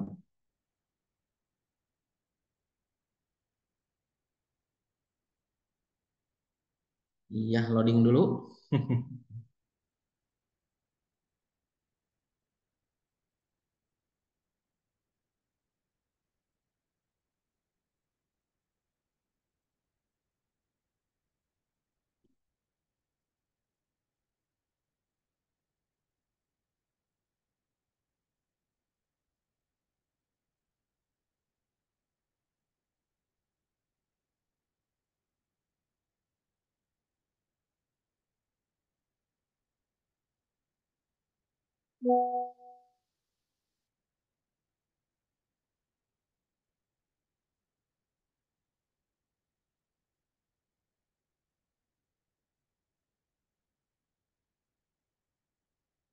Nah, sip.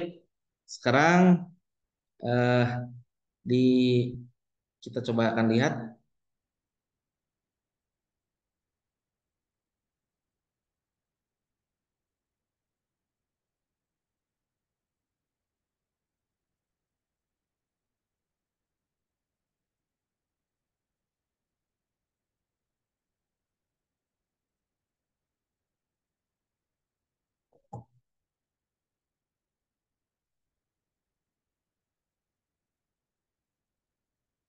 Oke, nah ini dia. Supaya bisa dipresentasikan ke teman-teman nih.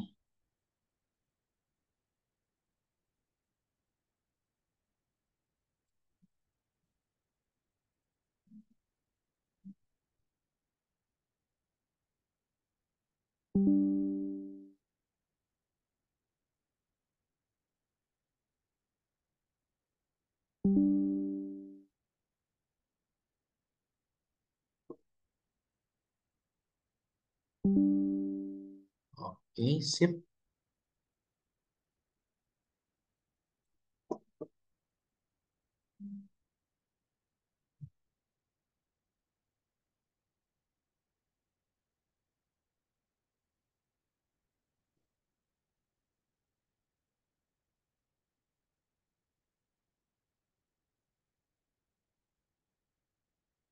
Nah, ini dia teman-teman. Oke, mudah-mudahan terlihat ya.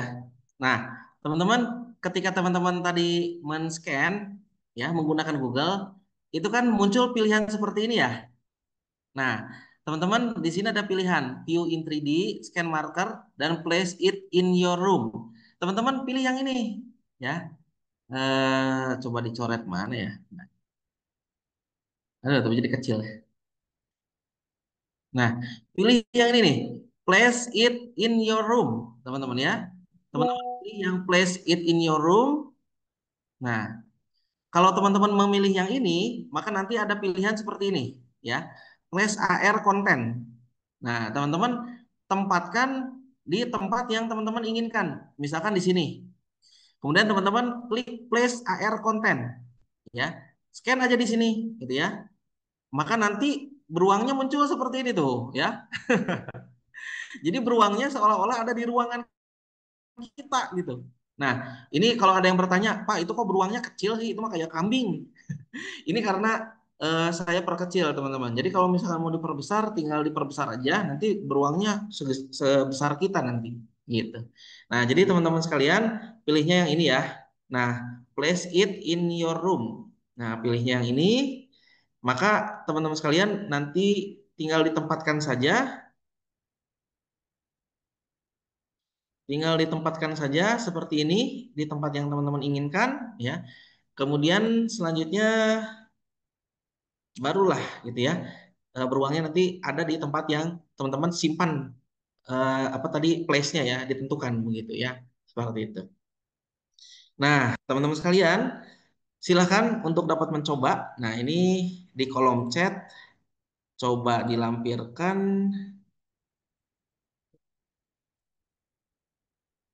Nah, silakan tuh ya. Sudah dilampirkan hasil scan-nya. Ini masih upload ya. Nah, ini udah terlampirkan. Silakan teman-teman sekalian untuk dapat mencoba men-scan-nya. Bagi yang belum, coba ya, jangan sampai kelewatan gitu ya. Nah, tapi bagi teman-teman, Pak, saya nggak mau scan yang Bapak, saya mau mencoba sendiri. Silakan teman-teman ya. Nanti sifatnya teman-teman masuk ke Assembler Studio, create your creation, baru kemudian teman-teman membuat karyanya di situ. Nah, sekarang pertanyaannya, Pak, apa hubungannya dengan media promosi kesehatan? Teman-teman sekalian, menggunakan augmented reality itu, nanti teman-teman itu kita dapat loh memegang atau menampilkan jantung, menampilkan organ-organ tubuh di dalam tubuh manusia tanpa kita memegang yang sesungguhnya. Jadi kita melihat jantung, bagaimana jantung itu berdetak. Kemudian kalau kita belah jantungnya di dalamnya ada apa aja gitu ya. Itu bisa kita lihat menggunakan media augmented reality tanpa harus kita memegang atau mengadakan jantung yang sebenarnya gitu. Maka dari itu teman-teman sekalian, ketika teman-teman sudah bisa membuat media augmented reality, maka teman-teman dapat menggunakan konten imersif yang itu untuk menciptakan media-media promosi kesehatan yang sifatnya lebih real, imersif, ya seolah-olah itu ada di depan kita, gitu ya. Baik teman-teman sekalian, mungkin itu saja ya untuk materi kita pada kesempatan kali ini. Untuk setengah jam sisanya kita akan adakan sesi tanya jawab. Kalau misalkan nanti masih ada waktunya lagi, kita akan coba membuat media berbasis AI ya. Karena tadi belum bisa, kita akan menggunakan cara yang lain. Nah, baik, sampai di sini silakan barangkali ada yang mau ditanyakan, didiskusikan. Bagi teman-teman yang belum bisa untuk mengangkat atau mengopen mic di Zoom meetingnya, silakan tulis saja di kolom chat, nanti akan saya jawab.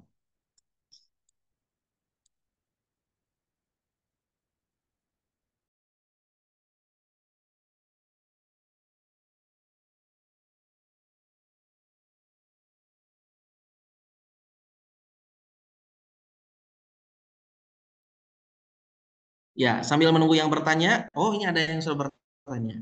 Ada Mutiara Aprilianti dan Suci Mariani. Oke, sekarang kita mulai dulu dari Mutiara Aprilianti. Silakan Muti, bagaimana pertanyaannya? Baik, Bapak. Sebelumnya terima kasih banyak. Izin memperkenalkan diri, nama saya Mutiara Aprilianti. Izin bertanya, Pak. Kan pernah waktu itu saya ikut untuk lomba poster edukasi gitu ya, Pak. Nah, mungkin ada nggak sih Pak tips and trick dari Bapak sendiri gimana sih buat semisalnya nanti kita gitu ikutan lomba poster edukasi ataupun apapun itu tentang poster media yang dibuat baik poster, pamflet atau apapun itu ada nggak sih Pak kayak tips and trick yang biar emang menarik gitu kan kadang kalau misalnya saya sendiri waktu itu bikin tuh kayak bingung gitu Pak kayak aduh nanti judulnya harus di mana ya pasti kan kalau kita berpikirnya ya udah di tengah aja deh gitu tapi kan kadang orang-orang kalau di poster tuh di pinggir atau kadang di kanan atas atau di bawah jadi bermacam-macam gitu mungkin dari Bapak sendiri ada gak sih kayak tips and trick biar kayak poster kita tuh menarik gitu. Oke, terima kasih Muti untuk pertanyaannya. Nah, kalau poster ya itu standarnya cukup 4 aja ya. Jadi 4 hal ini harus ada di posternya Muti. Kalau misalkan bertambah lebih dari 4 kriteria ini, itu lebih bagus. Tetapi kalau kurang, nah itu yang jadi masalah. 4 hal itu apa aja? Satu, ingat poster itu pasti media berbasis gambar ya. Jadi kalau misalkan yang namanya poster pasti media yang paling dominan di situ adalah gambar, bukan tulisan. Kalau bentuknya tulisan, maka itu papan informasi. Jadi kalau misalkan isinya itu tulisan aja, itu bukan poster. Poster itu udah fix ya, media yang paling dominan adalah gambar. Sekarang ketika Muti membuat desain poster, banyakkan tulisannya atau banyakkan gambarnya? Kalau banyakkan tulisannya, berarti esensinya kurang tuh. Posternya tidak sesuai dengan standar. Nah, lalu bagaimana caranya ketika pesannya banyak, ya, yang mau disampaikan banyak, tetapi kata Pak Riki, gambar yang harus dominan. Sedangkan kan gambar ya pasti menyita banyak tempat, kemudian ya gitu-gitu aja gitu ya. Nah, ingat tadi prinsip awal. Satu gambar bisa mewakilkan, mendeskripsikan 1.000 kata-kata. Itu artinya pemilihan gambarnya yang harus Muti lakukan adalah gambar yang betul-betul bercerita, alias gambar yang sifatnya terilustrasi. Misalkan nih, ada satu gambar orang yang lagi diem aja gitu ya, tegap gitu.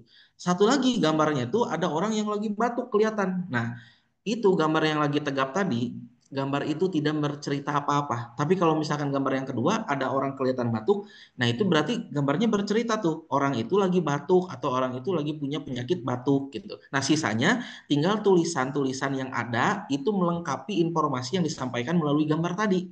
Dan pastikan si gambar itu lebih dominan daripada tulisannya, gitu ya. Nah, itu yang pertama. Karena itu poster. Poster itu gambar yang harus lebih dominan dan pilih gambar yang bercerita ya. Gambarnya sesuai pesan. Misalkan Muti hendak menyampaikan pesan di poster itu tentang bahayanya apa ya? Katakanlah makan makanan manis terlalu banyak gitu ya. Hindari gula berlebihan di hari-harimu misalkan gitu ya. Nah, ketika itu yang menjadi pesan utamanya, maka pilih gambar yang menyampaikan pesan juga tentang bagaimana kemudian kita menjaga kadar gula yang kita konsumsi per harinya, gitu ya. Nah, jadi jangan asal ngambil gambar pemanis, yang penting gambarnya manis, yang penting gambarnya lucu, tempel aja. Enggak ya, dia harus memiliki value. Itu yang pertama, gambar harus lebih dominan. Kemudian yang kedua, ingat psikologi warna ya. Jadi warna itu memiliki psikologi. Contohnya nih, kalau Muti ya, mungkin dulu Muti dan teman-teman yang lain, ketika dulu waktu SD, ada guru ngasih nilai pakai tinta merah, ada guru yang ngasih pakai tinta hitam. Itu kita tahu tuh, wah kalau tinta merah kayak gitu berarti nilainya jelek tuh. Ya. Atau mungkin ketika kita menulis tulisan ya dengan warna yang sifatnya lebih dominan hitam ya, maka itu sifatnya biasa aja. Kalau dia warnanya udah ganti ke warna-warna yang lebih terang, maka itu biasanya ada clue tertentu ya. Atau mungkin ya ketika kita pergi ke jalan, di jalan itu ada tanda warna merah silang ya, atau warna merah tanda strip gitu ya. Itu tanda bahwa jalan itu nggak boleh kita masuki, warnanya merah. Tapi ada juga tuh yang warnanya hijau ya, berarti itu tandanya aman. Yang paling simpel dan pasti kita temui semua, lampu lalu lintas. Teman-teman, kayaknya semua orang sudah tahu, ketika lampunya merah itu pasti disuruh berhenti ya, karena itu nggak aman, karena di jalan sebelah sana ada mobil dan motor yang sedang jalan. Tapi kalau misalkan warnanya kuning, berarti itu tandanya kita harus hati-hati ya. Dan kalau misalkan warnanya hijau, itu berarti tandanya aman. Makanya ada istilah ya, wah ini mah kawasan hijau, itu maksudnya kawasan yang aman gitu ya. Atau ada yang bilang juga zona merah katanya. Itu berarti kan kawasan yang nggak aman. Artinya teman-teman sekalian, warna itu memiliki psikologi. Nah, kalau misalkan kita melihat nih, contoh ya, kenapa kok dinas-dinas kesehatan kebanyakan warna-warna yang dipakai itu hijau? Karena hijau itu menandakan nyaman, aman, sehat, teman-teman. Tapi kalau warnanya merah aja itu, duh kayaknya ya, itu zona merah kayaknya nih banyak orang sakit gitu. Jadi teman-teman sekalian, nanti pastikan untuk Muti ketika akan membuat pilihan warna, pastikan warna itu juga menjadi penyampai pesan. Misalkan tentang kesehatan, maka pilihlah warna-warna yang hijau. Tapi kalau misalkan konten yang Muti angkat itu tentang penyakit dan bahaya penyakit, pakai warna merah supaya orang berhati-hati di situ, gitu ya. Nah, kedua itu ya. Jadi yang pertama adalah berkenan dengan dominan gambar yang ada di poster, kemudian yang kedua adalah berkenan dengan pilihan warna ya. Kemudian yang ketiga, tipografi, pilihan tulisannya. Nah, untuk Muti dan teman-teman yang lain ketika akan membuat poster, memilih pilihan font, pilihan huruf jangan asal, karena pilihan font dan huruf arti ya. Kalau misalkan font yang dipilih itu contohnya seperti yang ada tetesan-tetesan gitu ya, tulisannya nggak Times New Roman ya teman-teman, tapi pilihan seperti ada tetesan darah gitu sebagainya. Jadi teman-teman sekalian pastikan ya, ini khususnya untuk Mutiara itu memilih font yang tepat. Misalkan poster itu pesannya tentang apa? Poster itu pilihannya adalah segmentasinya anak-anak ya. Misalkan tentang yuk adik-adik jaga apa pola hidupnya, atau yuk pastikan sikat gigi sebelum tidur misalkan gitu ya. Segmentasinya adalah anak kecil, maka pastikan pilihan fontnya adalah pilihan font yang childish ya, yang dekat ke anak-anak gitu. Nah, kalau misalkan untuk orang dewasa, maka bisa menggunakan pilihan-pilihan font sans serif. Sans serif itu yang nggak memiliki kaki. Kalau serif itu yang ada kakinya. Nah, contohnya Times New Roman, itu ada kakinya tuh. Nah, contohnya nih di Zoom ini, nih ada nama Mutiara Aprilianti ya. Nah ini Muti bisa lihat di sini ini sans serif karena nggak memiliki kaki ya. Kaki itu yang ada cengkliknya gitu ya di bawahnya. Nah itu dia. Jadi pemilihan tipografi. Kemudian yang keempat pemilihan layout. Nah tadi kan Muti bertanya, Pak ini tulisannya tuh disimpan di tengah atau di pinggir-pinggir ya? Itu bingung. Nah Mut sebetulnya nggak usah bingung. Bingungnya adalah ketika itu terlalu banyak konten yang pas sifatnya disimpannya di mana. Ingat bahwa orang membaca ya itu pasti ada polanya. Jadi tulisan yang kita simpan itu sesuai dengan pola orang ketika membaca pesan tersebut. Contohnya, kebanyakan orang kalau membaca ya itu pasti dari kiri ke kanan. ya. Tapi ada juga Pak dari kanan ke kiri, ya kalau baca Al-Quran ya teman-teman. Nah tapi kalau misalkan kebanyakan orang kita itu menulis dan membaca tuh dari kiri ke kanan. Jadi notabene pasti ditulisnya di kiri dulu. Nah contohnya ini ya, Em, yang ini nih contohnya. Nah yang ini tadi materi tadi. Nah yang ini ya. Nah ini bisa dilihat mungkin oleh Muti dan teman-teman. Ini kelihatan nggak ya? Oh ya kelihatan. Nah, jadi di sini tulisannya kan sebelah kiri, adaptasi kebiasaan baru masyarakat yang berolahraga secara individu. Kenapa? Karena mengadaptasi kebiasaan orang kalau membaca itu dari kiri dulu, gitu.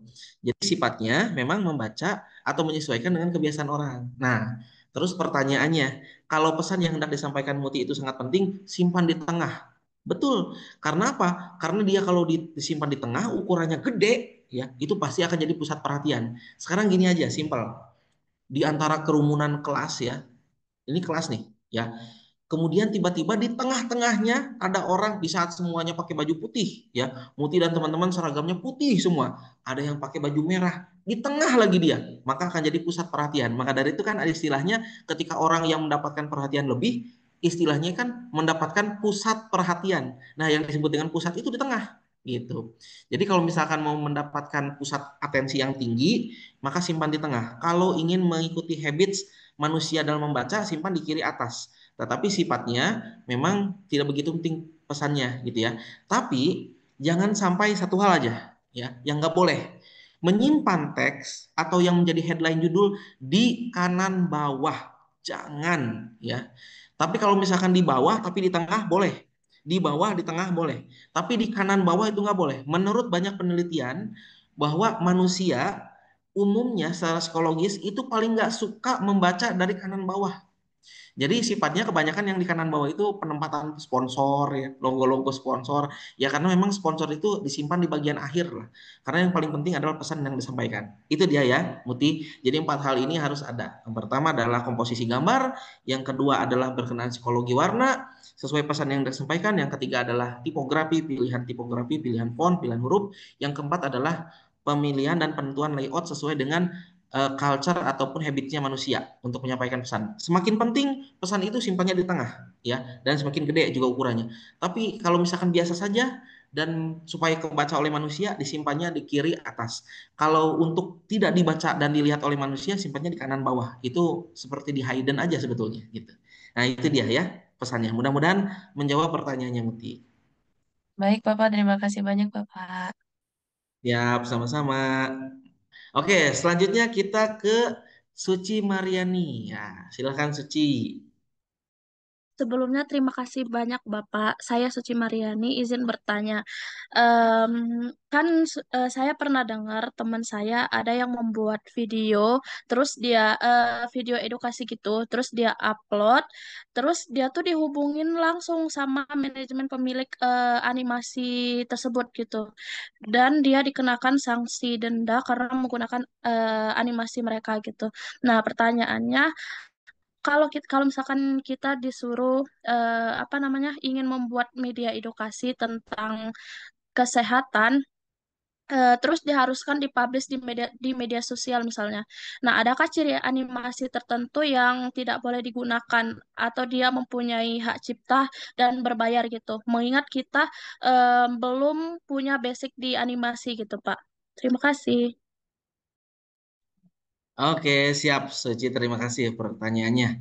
Nah, jawabannya ada dua, ya. Yang pertama adalah sebuah konten itu ada yang ada copyrightnya, ada yang sifatnya nggak ada license atau nggak ada copyrightnya. Nah, kalau kedua-duanya ya, yang ada copyright atau ada hak ciptanya dan yang tidak ada hak ciptanya, sama-sama harus dihargai penciptanya. Bagaimana cara menghargai penciptanya? Yang pertama, kalau copyright ada hak ciptanya, berarti cara menghargainya adalah membayar lisensinya, ya. Jadi ada profit yang harus kita ada nilai tertentu yang harus kita bayarkan kepada pemilik penciptanya agar dapat kita menggunakan karya yang dia buat. Itu satu ya.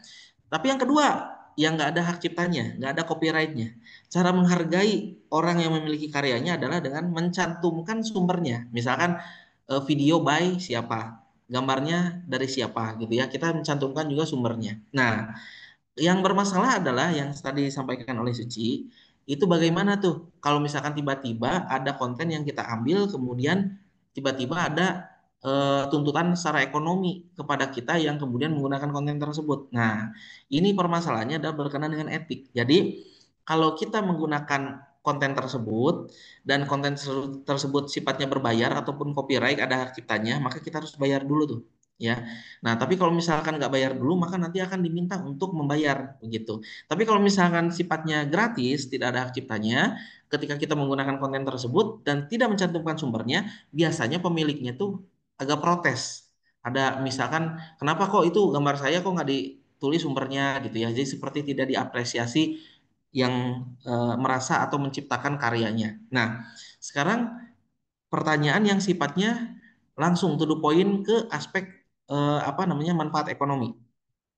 Biasanya untuk Suci dan teman-teman yang lain, di mana ketika karya tersebut berbayar, ya, kemudian tiba-tiba digunakan dan seorang itu yang memiliki karyanya minta untuk ada persenan ataupun pembayaran secara ekonomi.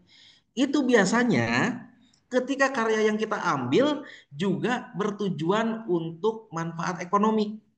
Contohnya ya, Suci mengambil konten video punya orang gitu ya. Tapi tujuannya adalah ditempel ke media promosi jualannya Suci misalkan ya. Jadi Suci mencari manfaat ekonomi menggunakan konten milik orang. Nah, biasanya orang tersebut akan menagih pembayaran royalti ke Suci gitu. Tapi biasanya meskipun itu adalah konten berbayar, ya animasi yang berbayar.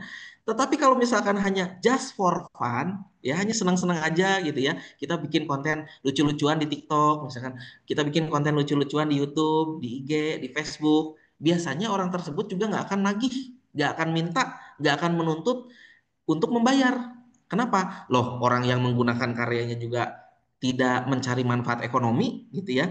Nah, tapi kalau misalkan kita yang menggunakan karya tersebut tujuannya mengambil karya orang lain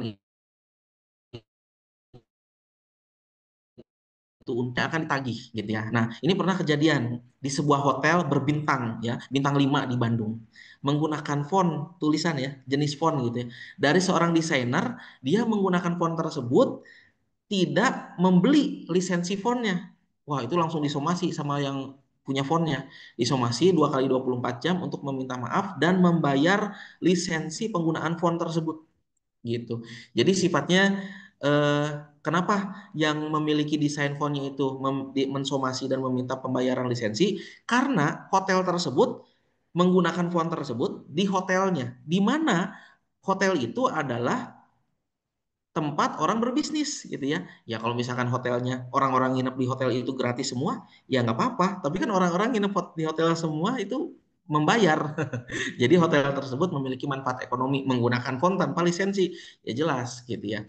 Jadi sifatnya untuk Suci seperti itu. Nah, kemudian sekarang tipsnya. Bagaimana caranya menggunakan konten-konten animasi yang sudah ada tetapi sifatnya terhalang ataupun terhindar dari protes ataupun tuntutan lisensi. Nah, cukup menggunakan konten tersebut untuk manfaat-manfaat yang sifatnya nirlaba atau tidak mengambil manfaat ekonomi gitu ya. Tidak ada maksud untuk jualan, tidak ada maksud untuk bisnis, itu aman-aman aja. Tapi kalau misalkan untuk berbisnis ya, untuk mencari nilai manfaat ekonomi, maka di situ bentuk Suci dan teman-teman yang lain juga kita semua menghargai penciptanya, yaitu dengan minimal kita izin dulu atau setidaknya kalau kita mampu membayar lisensi penggunaannya gitu. Itu dia Suci ya. Mudah-mudahan menjawab.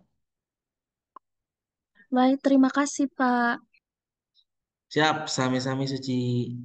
Oke, teman-teman ada lagi yang bertanya? Sudah cukup? Oke, kalau cukup ya teman-teman. Tadi itu kalau nggak salah ada lagi yang angkat tangan. Ini ada ya? Izin mau konfirmasi, Bapak tadi pertanyaannya kurang lebih sama dengan Suci dan tadi sudah terjawab dari jawaban Bapak untuk Suci. Sebelumnya terima kasih Bapak. Oh iya, siap Sani. Sama-sama Sani. Baiklah teman-teman sekalian. Oh rupanya tadi tuh saya mempraktekkan Google VO3 ya. agak loading. Nah, kenapa loading? Ternyata bukan loading, karena sudah terlalu sering menggunakannya sehingga sama Google-nya tuh di ban ya. Di ban-nya tuh jadi boleh lagi menggunakan besok tanggal 7 ya, sedangkan kita sekarang tanggal 6 jadi belum bisa. Ini nih teman-teman ya. Jadi coba kita praktekkan dulu. Nah, ini dia teman-teman.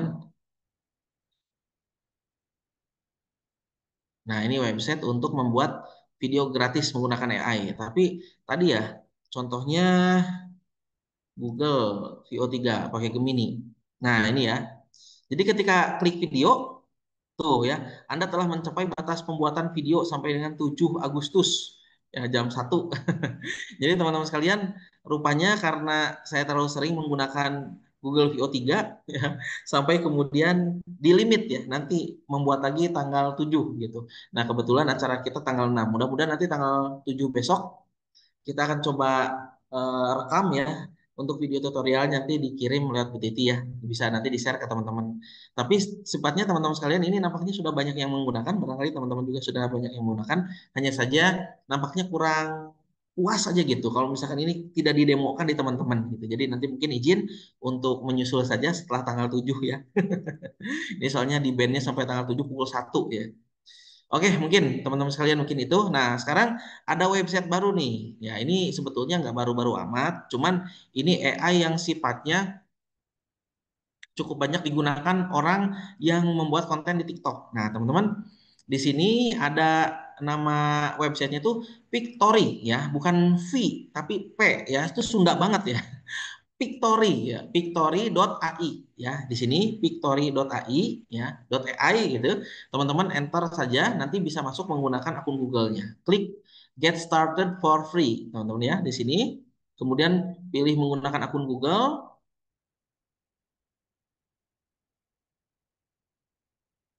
Nah, ini udah masuk ke akun Google-nya. Nah, teman-teman di sini ada banyak pilihan nih ya. Nah, banyak pilihan di sini text to video ya, AI video editor, image to video, PPT to video ya.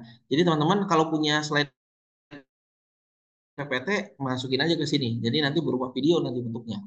Oke, masuk aja text to video ya, teman-teman. Nah, ini dia ya.